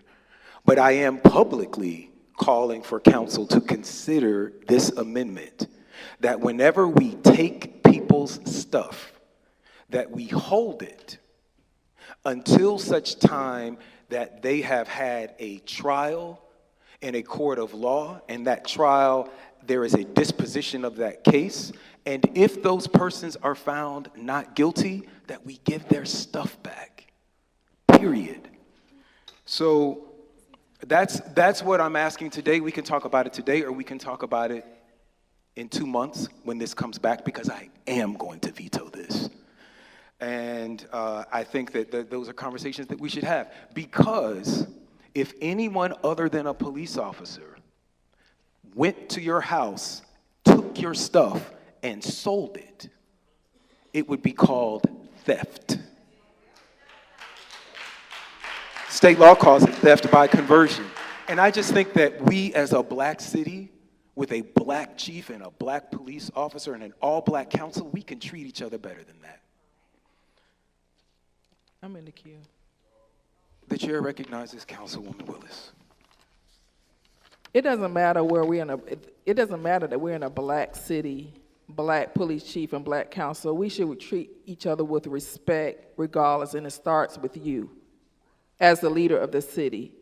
And for you to sit here and accuse our officers of taking something and not returning it is totally disrespectful for the hard work that they do. If they have any assets in possession that should be returned, I am confident that has been done. Now, have there been some mistakes? Has there been some mistakes? Yes. Has been, that's why we're policymakers. And just like you have a right to veto, Mayor, This council has a right to overrule your veto like we have done every last one of them. So don't throw that veto word around like that, because it's going to be overruled. Because this policy is in place to make sure there's a guideline to help us move forward in the right direction.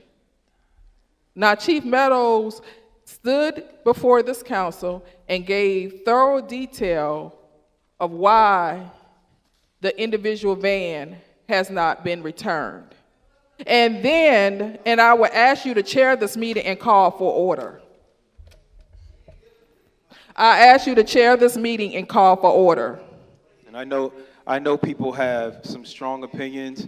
We've had public comment. I'm going to ask you, sir, and I'm going to ask everyone. The police are headed over now, right? So I'm going to ask everyone if you could just remain silent. I will be available to talk with anyone who wants to discuss this issue after this meeting, and we will continue these conversations in the coming months. But at this moment, the council is deciding, the council is discussing, and then the council will be making a vote. Thank you, Mayor. And if you feel that our chief or any of our officers are not doing things in decency and in order and according to law, we now have a city manager, and we had a city manager before her, but Ms. Subadan, has someone said today, is straightforward, and she is about business. And so the proper thing for you to do is sit down with our chief and our city manager, discuss your grievance, and then figure out how to move forward. You don't just take something somebody says and run with it when it has not been proven to be correct. An allegation is an allegation. And it was an allegation made against you last council meeting, and none of us put anything out about it. We are letting the criminal investigation run its course. So how would you like for us to take the allegation that was made against you last council meeting and put it in a newsletter and disparage you? Because it was a real salacious allegation that launched a criminal investigation that was given to our police chief. But out of respect, out of the respect for you, Mayor, our police chief is not dealing with it. Call for the previous question. I still have the floor, and you can't call for the previous question in that manner. You call for the previous question when you have the floor. We can call for the previous question. Our police chief, out of respect for this council and the integrity of this council and you, he turned that over to another law enforcement agency to do a full investigation. None of us have put anything out about it. None of us have put anything in our newsletters about it. And that's the second time someone made an allegation against you. And all I ask for you, Mayor, is to give everybody the same respect people give you when people make allegations against you for things that you may or may not have done. That's all I ask. Stop putting things out in newsletters. Stop saying people have done wrong when it has not been proven they have done wrong. Sit down and have conversations with our city manager and our chief. And if the young lady feels like she was wrong or a law has been broken, then she too can go to our city manager. Thank you. I'm going to respond because I know there's someone's going to call for the previous question before I get an opportunity. First, I want to applaud our hardworking police officers. This is not an allegation against the entire department, but there are some apples in the department. There's been reporting about it, and there have been firings. I did bring this issue up with you, Madam City Manager, 2 weeks ago at our special call meeting on May 9th, when we found out that there were 400 cases of confiscations. But no one could answer how many of those cases had people been found not guilty. And so I ask you again, publicly, because that's how I do, to please investigate and get us a report on how many of those people have been found not guilty. I think that this is important because the next two items on the agenda address the destruction and shredding of evidence in these confiscated assets. And I just don't think while these 400 cases are under investigation by the Georgia Bureau of Investigations, we should be shredding or destroying anything. So I am not asking people to pass judgment. I'm actually asking for the exact opposite. I'm asking for us to not sell people's stuff or give it away until a court has ruled that those people are guilty. Say it right there.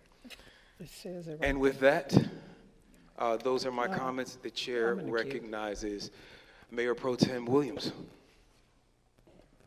I move the previous question.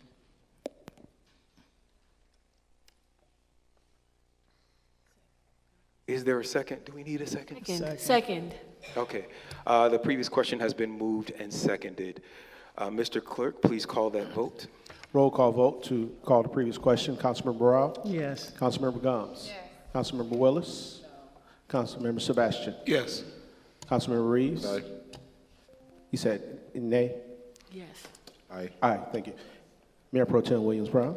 Yes. Councilmember Pritchett? Yes. Question has been called. Main motion is on the floor. All right. Mr. Clerk, will you go ahead and call that vote? Motion is a motion by Councilmember Willis, second by Councilmember Sebastian to approve. Roll call vote. Councilmember Burrell? Yes. Councilmember Gomes? Yes. Councilmember Willis? Yes. Councilmember Sebastian? Yes. Councilmember Reeves? Aye. Mayor Pro Tem Williams Brown? Yes. Councilmember Pritchett? Yes. That item is approved unanimously. All right. Mr. Clerk, please sound the next item. Next item is item 38, request approval to amend FY23 budget to draw down from the confiscated asset fund 210 to procure the services of a company to discard items no longer needed from a dissolved investigation. The amount is $42,000, Police Department. The chair will entertain a motion. I'd like to make a motion to approve to amend fiscal year 2023 budget drawdown. I would also like to group action 39, request approval for procure of the services for A1 shredding and recycling. Also, item 40, request approval to purchase and provide 50% down payment for LDV custom specialty vehicles to procure for South Fulton Police Department command vehicle. And item 41, request approval to purchase a mini robot with the SWAT team for ICOR technology for a total price not to exceed $75. Second. 75, 369.23. Yes. Second. These items have been moved and seconded. Is there any discussion? The chair recognizes Councilman Reeves. Yes, thank you, Chair. Mr. Superintendent, will, on the item 38, for the no longer to be dissolved, would there be a digitized record of what was destroyed? Yes, this is a very large case that is a federal case, and this information will be prepared, presented. These are not items that can be shredded, they can't be buried. It's a significant number of items. Even though the contract is with us shredding and recycle, this particular company has the ability to incinerate these items. These are not items that can be returned. Good. Thank you.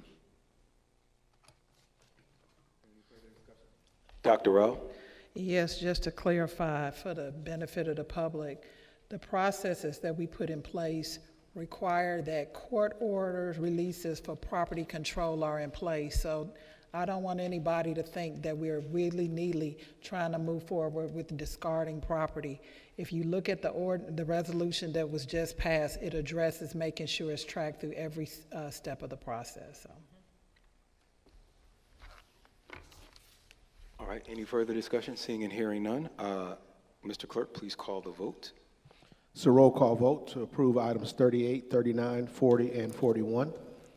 Councilmember Rao? Yes. Councilmember Gomes? Yes. Councilmember Willis? Yes. Councilmember Sebastian? Yes. Councilmember Reeves? Aye. Mayor Pro Tem Williams-Brown? Yes. Councilmember Pritchett? Yes. Those items were approved unanimously. All right, we have arrived at intermission 2 hours ahead of schedule. I first want to thank Dr. Rao for making the suggestion that we move some items that would normally appear on the consent agenda to the consent agenda. And thank Councilman Sebastian for working with Dr. Rao to reach out to my colleagues to approve that. So we can take an intermission now if it's the council's pleasure, or we can continue through this agenda. I just want to get a polling of I personally would like to move forward because the city manager has an executive session item that she would like to discuss with us, and that would give her more time to work with the council. That's just. I like an intermission. I agree. All right, so just by a quick show of hands, how many people want to have an intermission now? 3, and then we have 4 that want to push forward, so that fails. Sorry, you're supposed to do that, but it fails. All right, so we'll sound the next item, Mr. Clerk. That brings us to agenda items part 2. Item 42, Wolf Creek and Parks and Recreation. Request approval to enter into a revenue generating contract with Omega 14 LLC to provide concert promotion services at the Wolf Creek Amphitheater. And pursuant to RFP 2314, the city will receive 25% of net revenue. I move that we. Are you ready to entertain a motion, Mayor? No, I'm just going to ask people to just, as you're exiting, please respect the process that is in place as we are moving forward. All right, the chair will entertain a motion. I move that we approve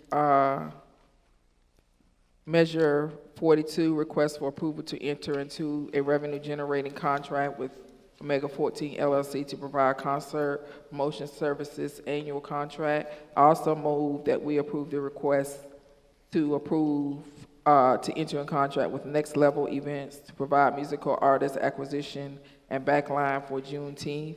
I also move that we approve to enter into a contract with Blacklight Productions to provide sound and production services for Juneteenth. I also move that we request for the resolution authorizing the mayor or his designee to execute a use of license agreement with Lexium Live Incorporated. I also move that we approve to enter into an agreement with Osprey Management to provide facility renovation for Wolf Creek Amphitheater upgrades to the skybox rentals and concession stands. Oh yes, I also move that we approve, add item measure 46B. It is a resolution for a memorandum of understanding for the city of South Fulton, Parks and Recreation and Cultural Arts, and Every Girl Shines, and also for 46C, which is a resolution collaboration agreement made between the city of South Fulton through the Parks and Recreation with Cam Newton Enterprise. Friendly amendment. I just want to make sure when you stated Lexium Live, you also say in Immobile LLC for the use of Wolf Creek. You didn't name both vendors. Yeah, that's all in the same resolution. Okay.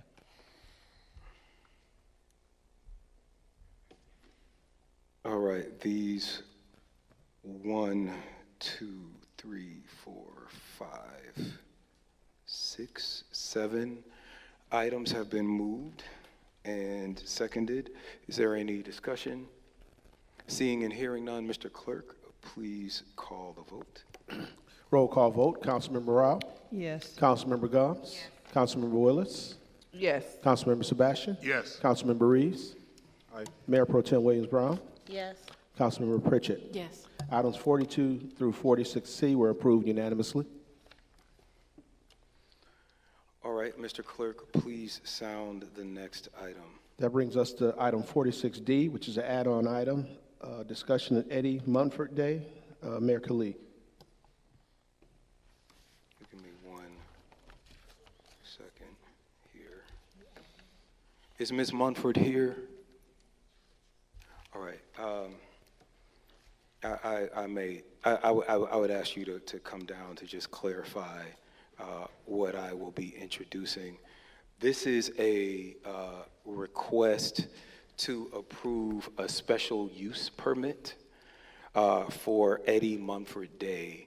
It is coming this way. It was walked onto the agenda because I just got a call about this today, Ms. Subadan, and this is our last city council meeting until July 20-something. And this event is scheduled for January 3rd. I'm sorry, for June 3rd, which is next Saturday. I didn't want to have to do a special call meeting to approve this special use permit, which I just found out about. All of council has been emailed the applications and a series of emails from Ms. Mumford. She actually began very similar to Mr. Tory Tomlinson. She began reaching out Point of order. To the, Point yes. of order, Mr. Mayor. If you, whatever happened with Tory Tomlinson, Right. please don't refer to him. That situation is It completely actually is very different. germane, and if you would just let me explain. She reached out to our Parks Department in January. You will see an email from January 25th. Point of order. It is not germane, Mayor. No, this is, I'm not talking about Tory. I'm actually talking about Ms. Mumford right now. So, go ahead. I want to clarify this point of order. Mr. Attorney Hyman, is it appropriate to bring other situations or other specific individuals when you are referring to a whole nother situation? Or parliamentarian, whoever can answer that question. I haven't finished hearing how he's going to tie the two together yet. I'd have to hear a little bit more to see whether or not the relevance there. Thank you, Attorney Hyman. So as I was saying in the emails that you received, she emailed our Parks Department on January 25th. Her application was approved, and then after she began publicizing the event, it was denied. She was told that she would be able, one of the reasons that it was denied were these new requirements for insurance. She was told that if she held the event indoors, that she would not have the same insurance requirements. I'm not sure where that came from, City Manager Subadan. But because of the back and forth and the inability to process this special use permit and the failure of it being brought to the council agenda when we were planning this agenda a week prior, I'm asking for council to consider approval of this event next Saturday now, and I would like to give Ms. Mumford a few moments to explain the process and what you went through. Thank you. Mayor, are you referring to special events versus special use? Because there's a difference. Different things. You mean special events? Special events, thank you. Go ahead, Ms. Mumford. Point of order, Mayor, and this is no disrespect to you, Ms. Mumford. We have a process in place for special events and special use. And if I don't understand why you're putting Ms. Mumford in the fray. If she submitted something and it was not approved, is there a reason why you didn't bring her in and sit with the city manager instead of bringing her in a public setting in front of this council to go back and forth? Isn't this interfering with operations? I'm asking the question. And I'm giving you an answer. Ms. Mumford called me on my way from the plane to this meeting. This was my first interaction with her. She's been interacting with our staff, Ms. Subadan, since January, February, March, April, May. Now, I don't know why her permit was approved and then denied, why she was told she could do it in one place and not another place, or why no one gave her the special events process that we approved over a month ago. But perhaps if we take a few minutes to hear from Ms. Mumford, as we have when other people have brought resolutions and brought people down, we might get a little bit more clarity on what has been happening in the past 5 months. Again, Mayor, and this is point of order. Yes. You are alleging that our staff did something that they weren't supposed to do, and you have Ms. Mumford before this council asking her to basically put our staff on blast, and you haven't given our city manager, who's responsible for the daily operations, an opportunity to handle this. All right, so Councilman Willis, would you And we like- don't have any paperwork. Would you, actually, all of the paperwork is in your email. It was emailed to you at the same time that you handed out all of these walk-on items. So you've had it for as long as I've had this walk-on item. That's first. Secondly, if you haven't had a chance to review it, if the council would like, I can do a special call meeting next Thursday, June 1st, so that we can get this event permitted and approved for June 3rd. Or we can try and hear it now so that we don't have to come back here June 1st, because That would have been a better solution. That would have been a better solution because, again, you are alleging our staff did not do their job. And when staff have those allegations, all I'm asking you, Mayor, is to give people proper due process. And that is give our city manager an opportunity to figure this out. And it may be something she can figure out that we don't have to vote on. I don't know. But let the city manager do her job. And we got this information the same time you got it, today, as we enter here on council. And we haven't had a chance to look at it. But this is operations. And I'm just asking you, it has been alleged that our staff did something, and you alleging that they didn't do something right. Our point of escalation is the city manager. Have you had an opportunity to review this, talk about this? And Ms. Mumford, this is no disrespect to you. Yes, ma'am, I just don't want you in the middle of this when our city manager, who's responsible for the daily operations, she hasn't had a chance to figure this out, look at this, or address this. Yes, ma'am. And so I'm sorry, so I'm just going to respond to some of those things. I didn't have a chance to look at any of these contracts that were walked on to our agenda. I guess it's different because they're not mine. But if the council is agreeing to a special call meeting on June 1st, because the process that this council put in place is that any event requiring city staff would require a vote by council for a special, that's what you all wrote, and that's what you all passed. So yeah, as soon as I didn't interrupt you, Councilwoman Willis, so I'm going to ask that you don't interrupt me. So if the council is agreeing to a June 1st meeting, this is the process that this council put in place. No. So if the council is agreeing to that, then we can drop this now and have a June 1st meeting. Point of order. But if the council is not agreeing to that, and this is our last meeting, and I'm not sure why it is that when I am talking, so many people have so many things to say. Yes, the chair recognizes Councilwoman Pritchett. Mr. Mayor, the point of order is that anyone that is to come before us for a presentation, you just can't bring people before us to just, air this out as if this is like a tribal community. There is a process. However, my point of order is that because we're not following the proper process, there is a queue with speakers requesting to speak on this council, and Ms. Subadan, as city manager, also would like to speak. I would like to speak procedurally related to this matter. The point of order is please recognize the queue and let's move forward. Yes, all right. So I'm going to respond to your point of order. I am recognizing the queue. As the chair, I'm first. That's A. Second, I am going to speak to your point of order. The first point of order that you raised was about whether it was proper to do this. And you raised whether or not it was appropriate to bring up Mr. Tomlinson. But this tribunal form thing is exactly what you all did last month. So I am following the same process that we followed last month. But out of respect to our interim city manager, I am going to turn it over to you to respond, Ms. Subadan. Thank you. You're welcome. So first of all, I did not get your email because you incorrectly spelled my name.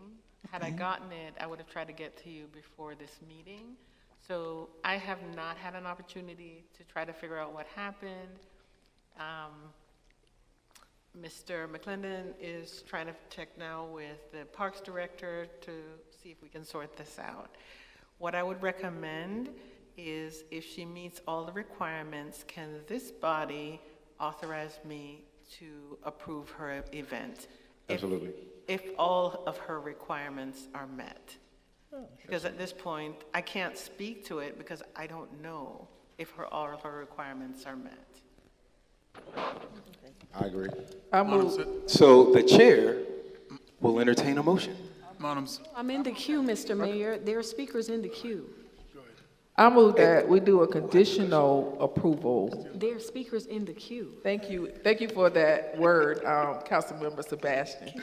I move that we do a conditional approval. When I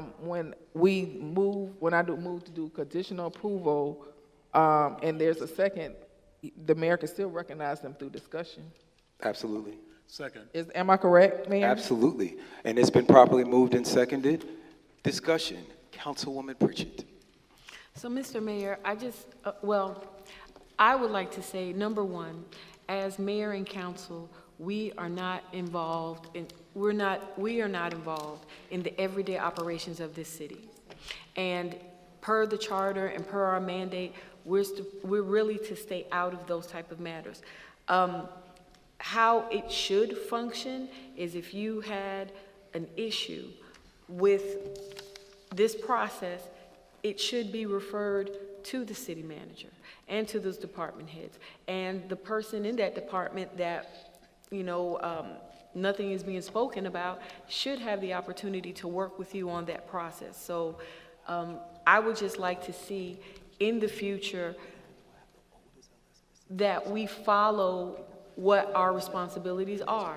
I get a lot of phone calls, a lot of emails about a lot of things that may need assistance, but we have to make sure to direct them through the proper protocol. And in this instance, what we're doing right now is not even following proper protocol. And that's what gets us in trouble, and that's what gets things heightened like this. So that's what I just want to say for the point of clarification, because we can't speak on things before bringing something before council. We don't have any details. We don't even know what district this pertains to, dates, times, any information. However, I yield, but I just wanted to bring that up to make sure that we properly stay in our lanes and allow the city manager, who is the person who handles the daily operation of the city. And we have two assistant city managers. We have Dr. Cooper and we have Mr. Toms. These are the individuals that people should go to. I encourage people to, not to say stop coming to us, but we have to allow people to do their jobs. This is their function. We're like the last resort, and we shouldn't just do this type of thing. Thank you. The chairman recognizes Mayor Pro Tem Williams Brown. Thank you. First, Ms. Mumford. Hi. It's good to see you again. You too.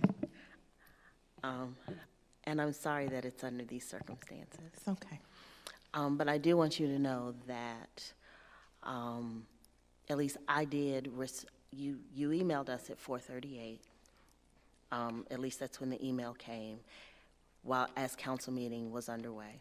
I did reply to your email to loop in the city manager, and I won't go back over everything that has already been said about the processes and procedures, but I do want to acknowledge that I got your email, I've replied to you, and looped in the city manager, to say, give her the opportunity to look into the situation,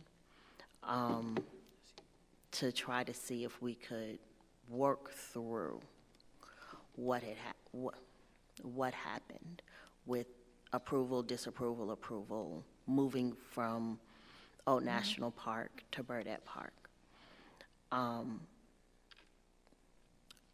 I would hope that, and I have no reason to think otherwise, that the city manager is going to be diligent in responding to you once she gets the information about what happened. And that is the process that has been followed up to today. It is a little unusual for us to be asked to approve something based off of an email that we've had no time to look at and consider. Whether we do a conditional approval, which I personally have an issue with because I have not had time to review any of this, short of just a quick glance so I could reply to you, to the email you sent. I can say that I'm not comfortable approving something I haven't read. Even on a conditional basis, because there may be questions that we need to ask and things we need to follow up on based on what the city manager finds out about what happened. Because there may be more things happening in the background than any of us know, and information that we need to have so that we can vote. Not that I expect the vote's going to be a no, because you've been having the event. I've been to it. It's a great event. I need some jewelry. Okay. So I will be back out there to buy more jewelry. Wonderful. But I'm sorry that you've been pulled into a firestorm that doesn't involve you. And it should not have happened. And for myself, I apologize that you've been put in this situation and drug into the middle of things that have nothing to do with Eddie Mumford Day, and brought up here to be put on display the way that you have. That is not fair to you or fair to the memory and legacy of Eddie. And so I apologize. Thank you. The chair recognizes Councilwoman Willis. I just would like to be respectful of the district council person, Mayor Pro Tem Williams, and withdraw my motion. And Mayor Pro Tem Williams, would it be okay for me to move that we do a conditional approval based on you and the city manager working with staff? Madam City Manager, are you comfortable with that as an action item? Absolutely. Yes. Okay, so I would like, as a matter of fact, you can make the motion since it's your district. Thank you. Point of information, it is actually not in Councilwoman Williams' district. It is in Councilman Reeves' district. It will be a Burdette Gym. That is what is on the flyer. That is what has been agreed upon. And so if you want to make that, I guess you can, Councilman Reeves. I'm sure it doesn't change just because of who the council person is, or maybe it does. No, I still have the floor, if you don't mind. I just want to withdraw the motion. And Ms. Mumford, all of us got the email that you sent during the council meeting while we were sitting up here on this dais. So I just want you to understand that none of us was being unresponsive to you. But I will defer to the council person who represents the district and let him motion for however he decides to work with the city manager in this. Thank you. Yeah, I move that we allow the city manager to make the decision when she gets all the proper documentation.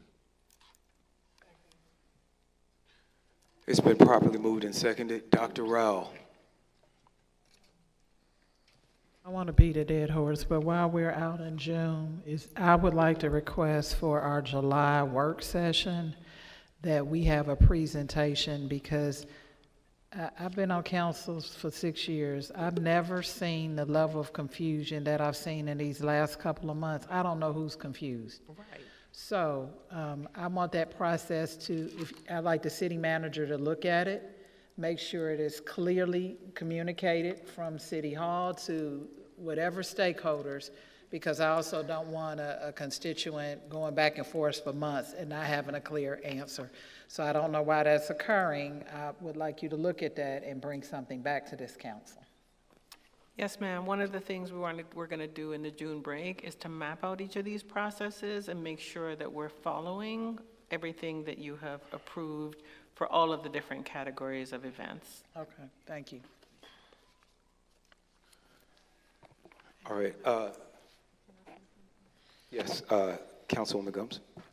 And I just want you all to know that I am working with Parks as well for a system that makes it streamlined and easy where you can follow the process. Also, Councilwoman Williams Brown will be also joining me on that. So you'll be able to have that information for your June's break. We have a call tomorrow to kind of discuss that.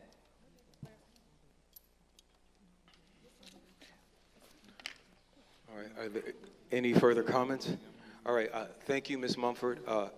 Thank you for coming out. I will speak with you later. I'm sorry you didn't get a chance to speak this evening, but we will make sure that you are connected with, actually, our new public advocate will make sure that you are connected with our city manager.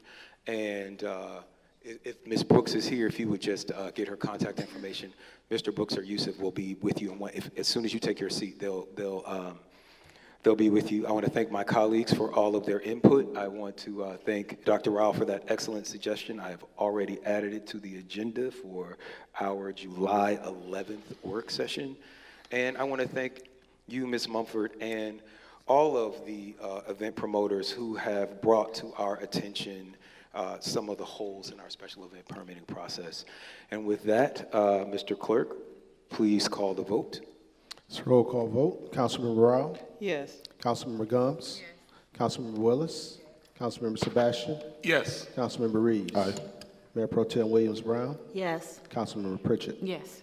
That motion was approved. All right, Mr. Clerk, please sound the next item. That brings us to 47. Item. Under Public Works, approval to enter into a contract with Mansa Construction. I'm sorry, 47A is actually the expansion of Fulton Industrial Boulevard CID.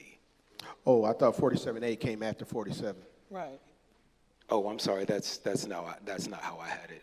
Just because it's a different, it's a little bit different of a topic than the rest of these. Yeah, let's take that Fulton Industrial topic first, please, thank you. So 47A is a request approval of a resolution of the City of South Fulton, Georgia, consenting to expansion of the Fulton Industrial Community Improvement District, sponsored by Councilmember Rao. I move to expand the Fulton Industrial CID, as well as to approve to enter the contract with Masana Construction in response to ITB number 20. Councilmember Rao, he sounded the Fulton Industrial Community Improvement District one. Yeah, I did that and I added. Oh, you're going to combine them, I'm sorry. Mansa Construction in response to ITB number 22106 for bridge repairs at various locations in an amount of $3,002,414 to be funded from the T-SPLOS funds for multiple bridge repairs that are included in the agenda packet. And the request approval to enter in a contract with Jacobs and Volkerty, Inc. in response to RFP-2311 for construction, engineering, and inspection service in an amount not to exceed $1 million out of the T-SPLOS funds. And finally, request approval to enter in a contract with AEI, RSH, and CAFRA for standby engineering service in an amount not to exceed $1 million to be paid for T-SPLOS funds. And request approval to enter into a one-year contract with Charles Abbott and Associates in an amount of $1,183,200 to be funded from the CDR professional service budget. Second.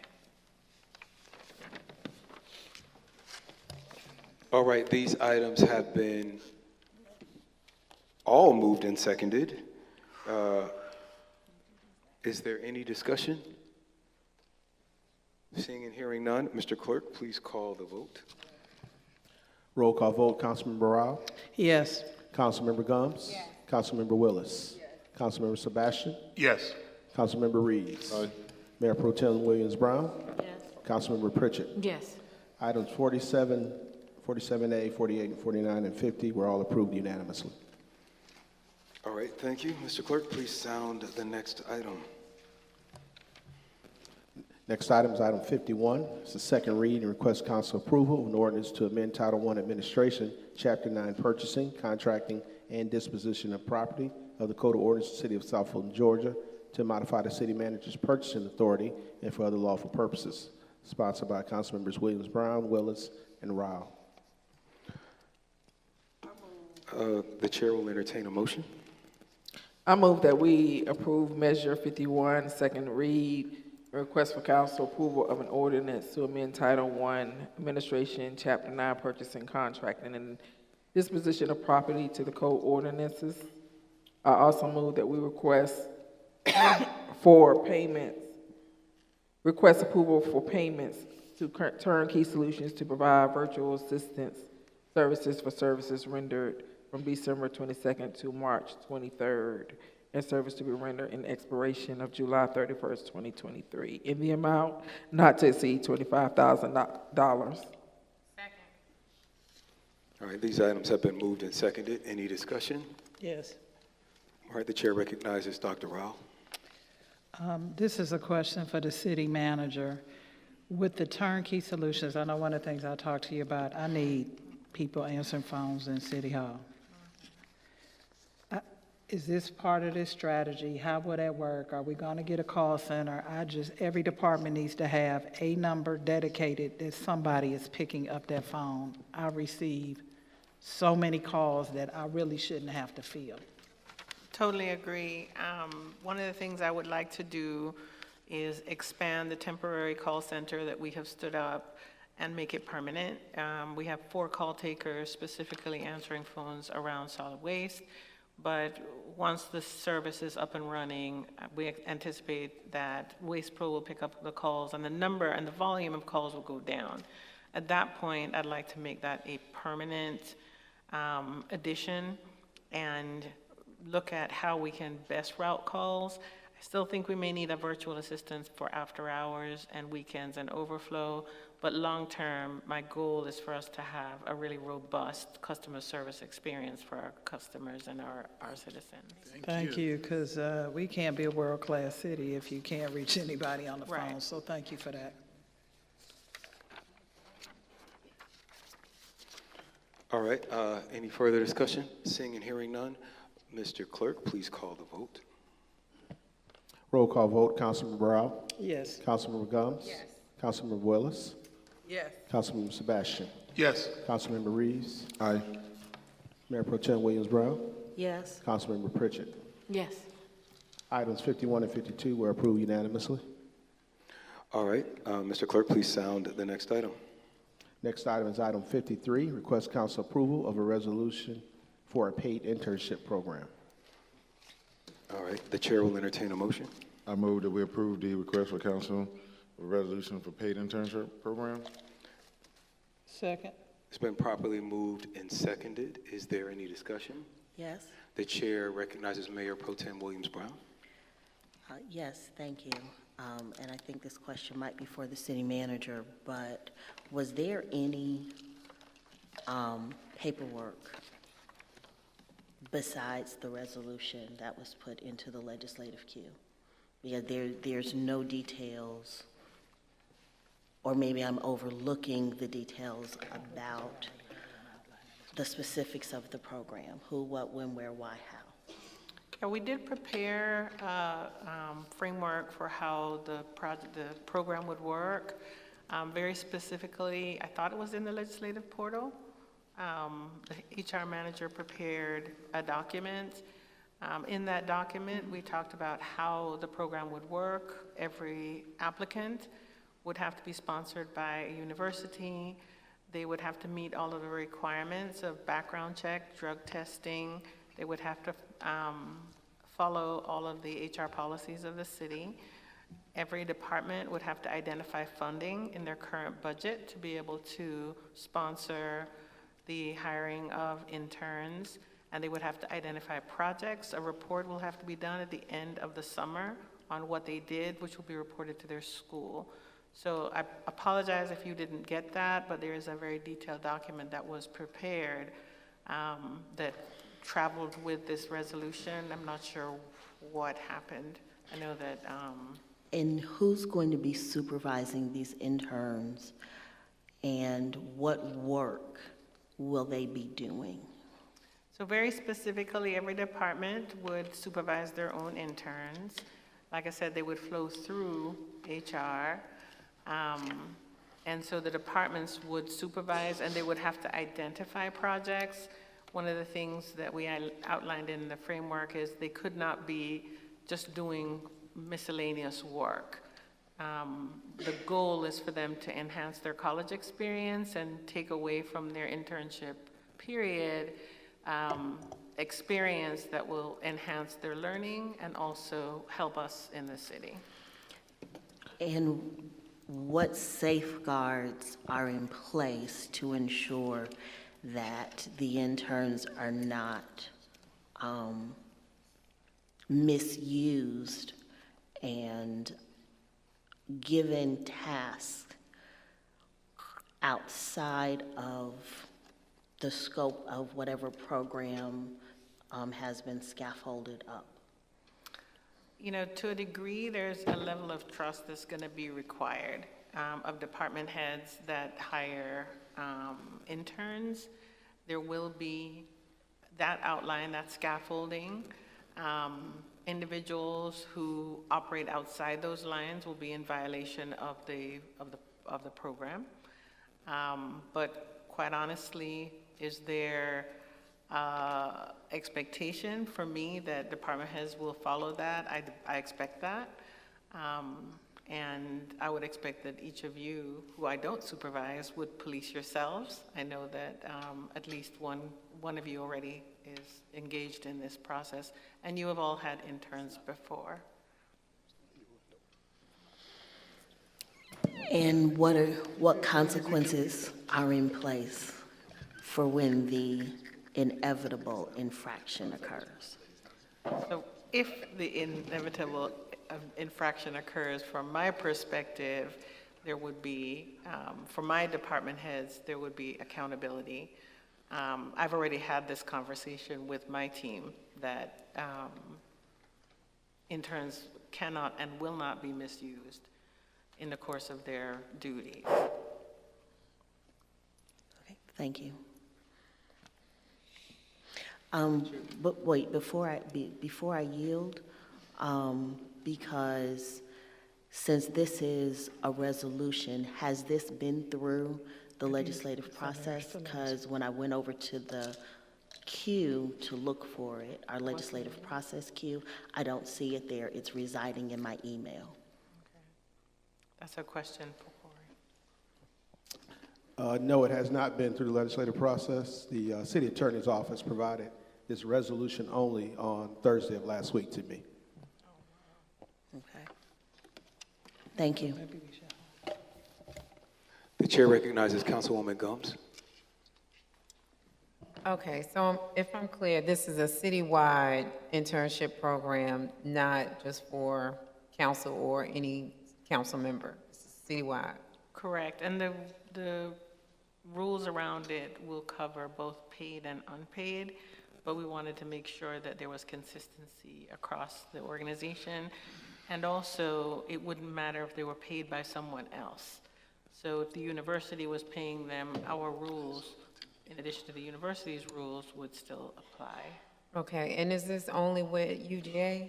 Did you say UGA? No. You didn't, okay. Just want to know if any other schools, like what schools are being explored, do you know? At this point, I'm aware of a couple, but if you approve it, then we'll, be more. Is any HBCUs on that list? I am not aware. Okay, can we get someone else? Absolutely. Okay, and last, so you said it's a paid internship. So is there an assignment of how many interns department heads will get, or, staff, is there a limit? So we said we needed 5 interns. Can we get 5 interns, or are we limited to a certain number? I think so it's definitely going to be limited to what they can afford in their existing budget. We're not going to come back to you and ask you for additional funding, and also what they can demonstrate that they can effectively manage. And it comes out of their existing the department head's budget? Existing budget, correct. So it'll come out of our council budget if we need, okay. All right, thank you for clearing that up. The chair recognizes Dr. Rao. Okay, the chair recognizes Councilwoman Willis. I have a lot of concerns. For one, we didn't get the detail to go along with this. So for me, I would like to see this brought back in a work session in July with a comprehensive detail. And how much are these interns supposed to be paid? That's not even in this resolution. We have an unpaid internship program, but we've never discussed having a paid internship program. So the compensation around how much we're supposed to be paying these interns hasn't been vetted out. How long we're supposed to work, these interns supposed to work, how many hours a week. Because I know at some of the universities, if the work study or student employment is paying, they can only work up to 20 or 30 hours a week. And so, I just want to see this vetted because, and then I would like to see some type of confidentiality agreement, having them sign it because they may be privy to information in City Hall that we may not want disclosed. So if they come across anything confidential, I don't want them taking pictures or, it going viral because there's a lot of allegations going around the city. And, I just think we need to be, I want an internship program. I think it's needed. And we have over 300 kids that, are willing and ready to work and gain the experience. But we need to make sure that we have our processes in place and confidentiality agreements in place, how often, how long they work, the rate of pay.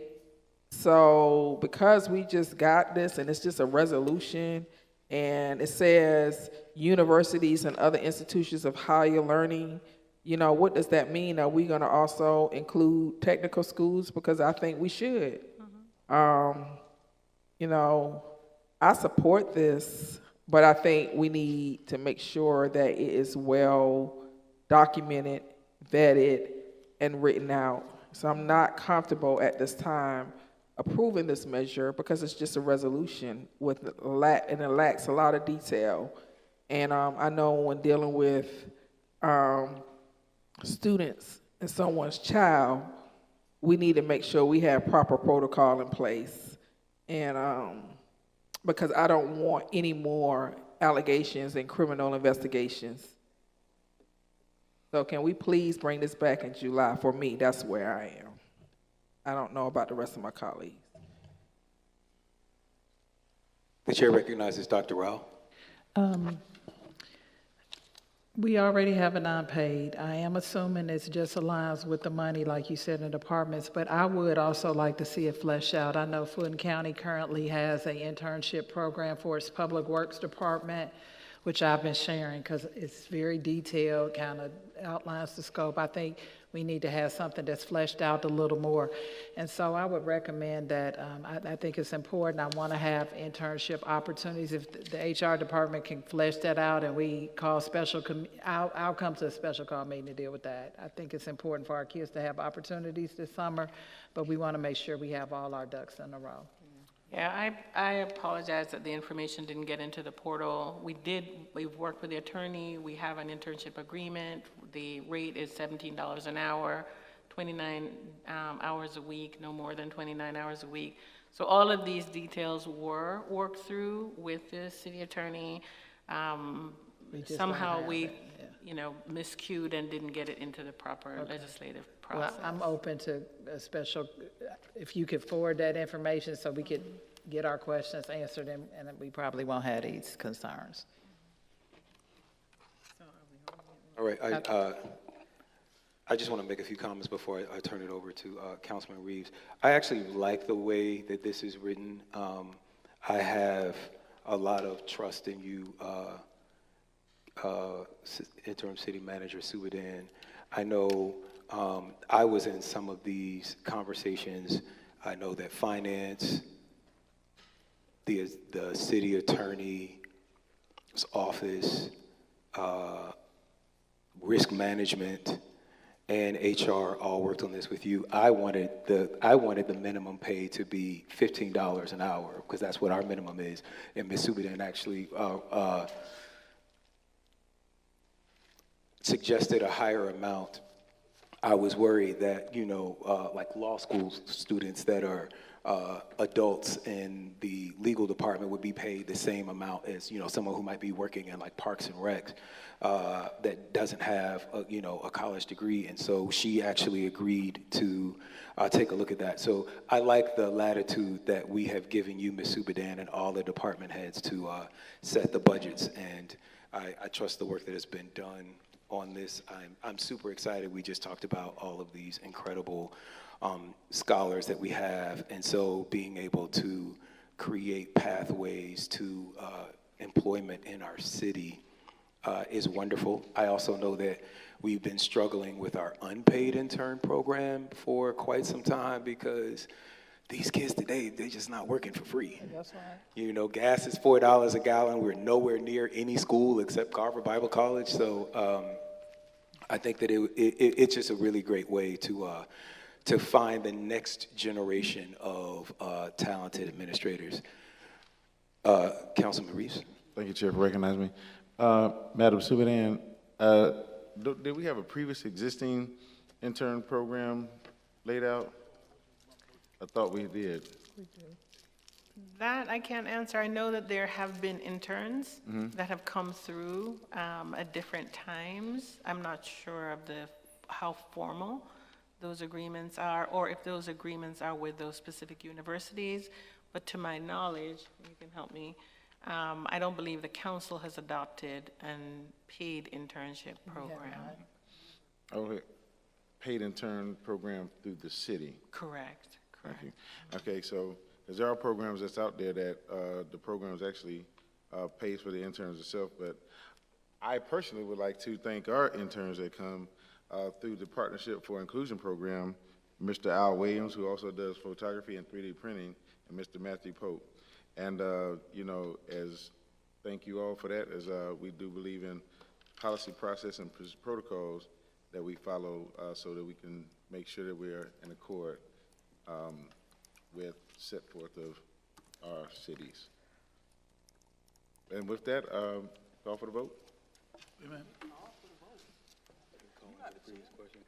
Call for the oh, you got a question? Yes, I do. I rescind that. The chair recognizes, thank you for that courtesy. The chair recognizes Councilman Sebastian. Thank you, Mr. Mayor. Madam City Manager, is there any time pressure for this with regards to getting the program up and running that may affect schools and all that sort of stuff? Are we under any pressure? Yeah, I mean, young people are coming out of school now, so we're already kind of late. I'm behind the curve, but if there are still students that are looking for an opportunity, especially those who live in our city, it may be an opportunity for us to pull them in. I asked directors today, it's like, can anybody use an intern? And to a person, everybody's hand went up in the room because we have so many projects. I know in my office I have projects that I would love to get a smart brain, a college educated or a technical educated person to come in and give them some experience and also, work on some of our projects. So over the next month, when we are not having to prepare for these meetings, that valuable time between now and July could be used to recruit some people and put them to work, correct? That would be fair, yeah. I am torn with this one because I can sense the gray area, not having seen the document. And I thought I saw something on email that I read through that's more expansive than this resolution here. But it doesn't sound as if everyone saw it, and there's a bit of an unease. So I am trying to see if there's a compromise between getting you and the directors what you all need over this summer, because again, it's a long summer. And if we could get something done tonight while still flushing out some things. I think we probably should give that some thought and figure it out if we can. That would be at least my recommendation. Yeah.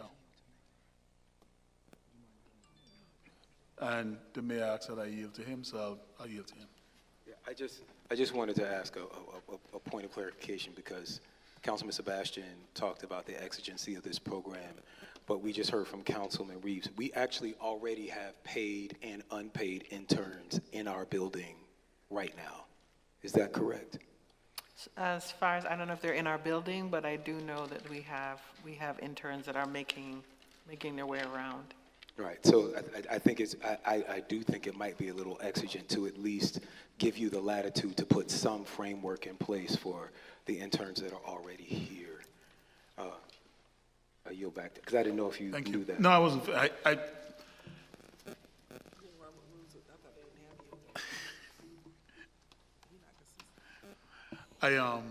Madam City Manager, I feel as if we should have you guys somehow send that information out. We just sent And what would be, Attorney Hyman or Mr. Clerk, can you help me out here? Because I don't want us to can the program till July, but I want to give you guys the power to move forward with some latitude so that we can at least make use of the time. Because we do have a lot of things going on in City Hall that we need help with from everyone. So is either we approve this as is, or, which right now I feel like I'm leaning towards a motion to approve it and put in the trust to you, but that would be on the condition that my colleagues were having enough votes here to do it, or if someone can figure out an amendment to the resolution. Make a motion. All right, so I'm going to make a motion that we. There's a motion Oh, on the there floor. is? Yes. You can make a substitute motion. Okay, so my substitute motion would be that we approve this, and we give you 2 weeks to get back to us with a framework that will make us comfortable based on the things that we brought up here, the cost, the wage, and security, all those things that were mentioned that must be outlined as part of the plan. So moved, and I accept the subsequent motion. I would like to make another substitute motion to the substitute. I second it. Yeah, but I can still make a substitute. Okay, we have a motion and a substitute on the floor. Do we need to vote on that substitute first? I was told. Mr. Parliamentarian? Point of order. I'm still in the queue to Or ask a question. yes, and I do recognize that Mayor Pro Tem Williams Brown is still in the queue, but this is a point of order for you, Mr. Parliamentarian. We have a substitute motion on the floor. How should we proceed? But my understanding of Robert's rules is that we have to vote on a substitute motion. That's not true. Because Mr. Adams has been on some training more so than I have, he said that we should vote. I think he's nodding that we should vote on that one first. Yeah, and I believe that Mr. McClendon will back it up, that a substitute motion does take precedence, so you have to dispose of the substitute, and depending on what happens, you return to the main motion. Point of order. I would The hate. chair recognizes Councilwoman. I would hate for us to have to go back and pull the tape, because this came up before. And I did, Councilmember Sebastian, I had a substitute motion on the floor. And Councilmember Sebastian made a substitute motion to my substitute. Mr. McClendon opined that it was nothing that prevented him from making a substitute to my substitute. And so therefore, I made the case that my original substitute should have been voted on first, and Mr. McClendon came and opined that that was not the case, that Councilmember Sebastian had a right to make a substitute to my substitute. So what changed? So I have a substitute I would like to make, and it's not contrary to what he has already made. I'm asking, my substitute is. Wait, I'm sorry, before we hear your substitute, we do need a definitive Mr. ruling. McClendon here? I think you gave a ruling, but I guess they want a second opinion. I don't think we said anything different. I think the process is working in reverse order. Mr. McClendon is here, he's right there in the corner. He's right there.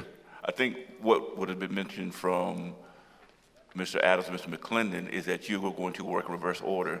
You'll see whether or not you get support for your motion. Substitute that fails, then you work your way back. No, that did not happen. But I think that's what they were saying. We did not vote at all on my substitute. What happened was I made a substitute motion to a motion, and then Councilmember Sebastian came behind and made a substitute to my substitute. What Mr. McClendon ruled is that we did not have to vote on the original substitute first to hear the substitute to the substitute. Okay, I'm just gonna jump in here and rule. We are drowning in process right now. Right. We could have voted on all of these motions in the time that we've spent debating on the motions. So I'm gonna go ahead and call the question for this substitute motion. You can't call the question, Mayor, as the chair. I am going to go ahead and close this conversation. We have a substitute motion on the floor. And I'm calling for another substitute, and I have a right to do that. As chair, I'm ruling that we're going to deal with the first motion on the floor. I would just like to get a vote on this substitute motion. This will be illegal, And we still have Mayor Pro Tem Williams Brown in the queue. Our parliamentarian and our he hasn't ruled. Our parliamentarian and our clerk have opined. They have not. And I'm gonna go ahead and call for the vote. So, Mr. Adams, would you call Point for of the vote, order. please? Yes, Councilwoman Woods. They have not opined, and I would hate for this vote to be illegal. So I am calling for an opinion so we can move forward, Mayor. You are our attorney, Attorney Hyman. Please opine Somebody say something. on the order of motions. Councilwoman Willis is under the, she thinks that you haven't opined, so please opine. I want to be clear. I am right.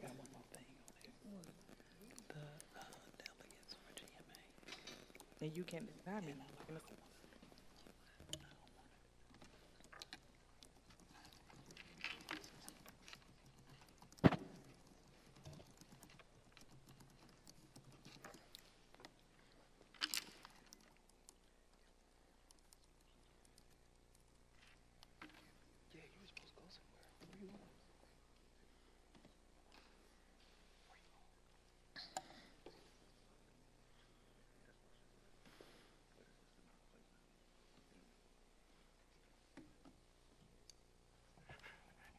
Here's what the collective brainchild has come up with. For strict nomenclature, it's really not a motion substitute, it's really a motion to amend. And like I said earlier, you work your way backwards. So the last motion to amend, you'll vote whether or not you accept that, and you'll work your way back. So I think Councilman Willis had the last motion, see whether or not the body likes her motion. If not, then you work your way back, for lack of a better explanation. All right, the chair recognizes Councilwoman Willis. Thank you. I would like to amend the substitute or make a substitute motion that we do allow the city manager to bring us back a recommendation in 2 weeks with strict protocol that we use any area university or technical school, and that we make sure that it is detailed that the interns are to be paid out of individuals' out of individuals' department and council budget if it's an elected official, because we don't have departments.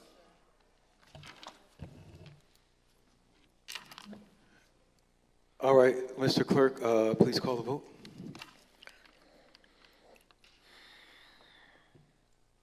All right, Councilman Rouse, a second on that. Yes. Okay. Yes. Roll call vote. Councilman Morale. Yes. Councilmember Gomes. Yes. Councilmember Willis. Yes. Councilmember Sebastian. Yes. Councilmember Reeves. Nay. Mayor Pro Tem Williams Brown. Yes. Councilmember Pritchett. That motion was approved 6-1. All right, Mr. Clerk, please call the last item.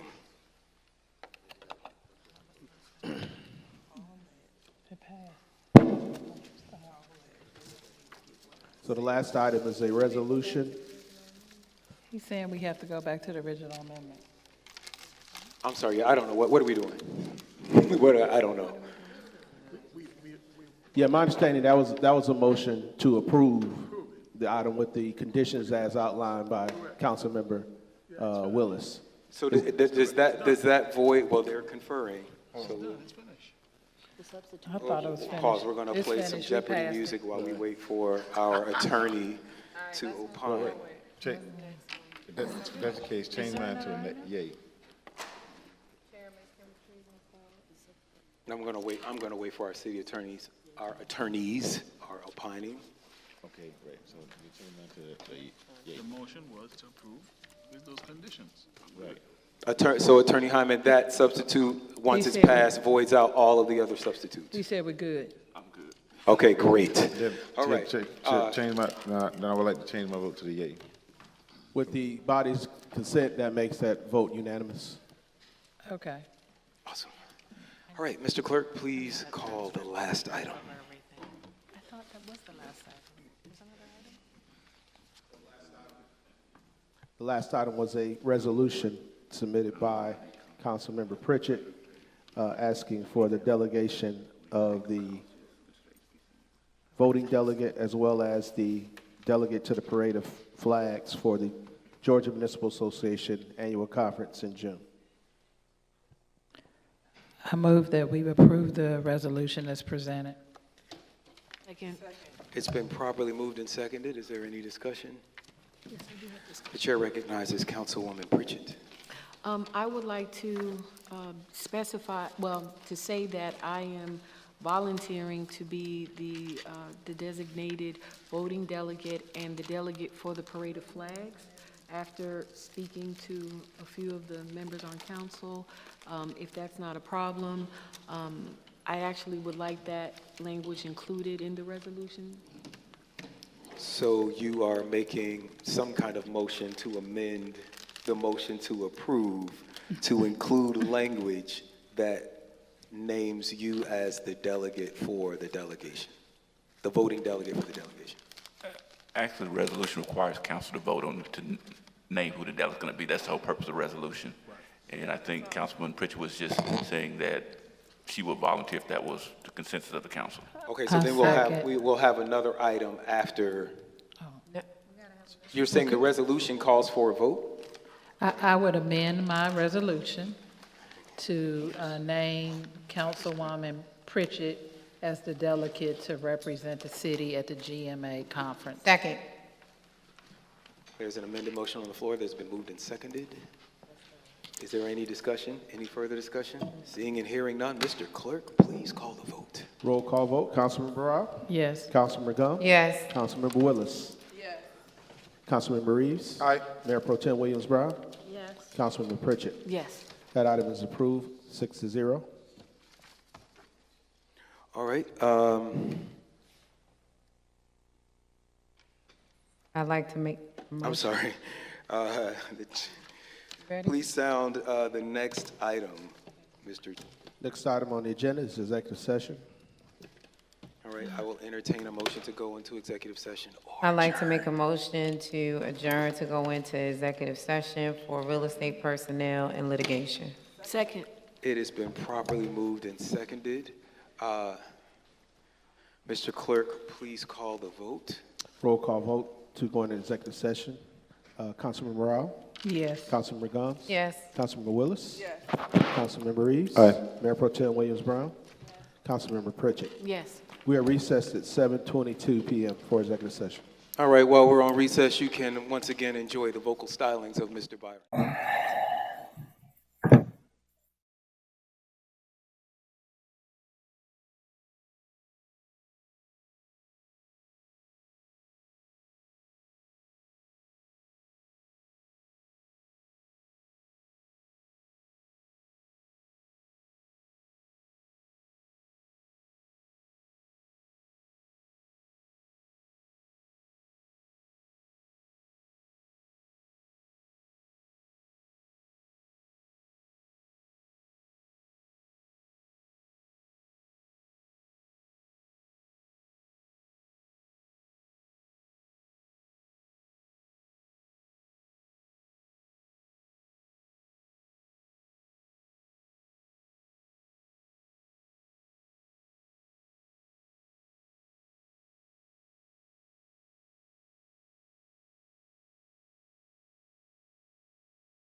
I will entertain a motion to reconvene.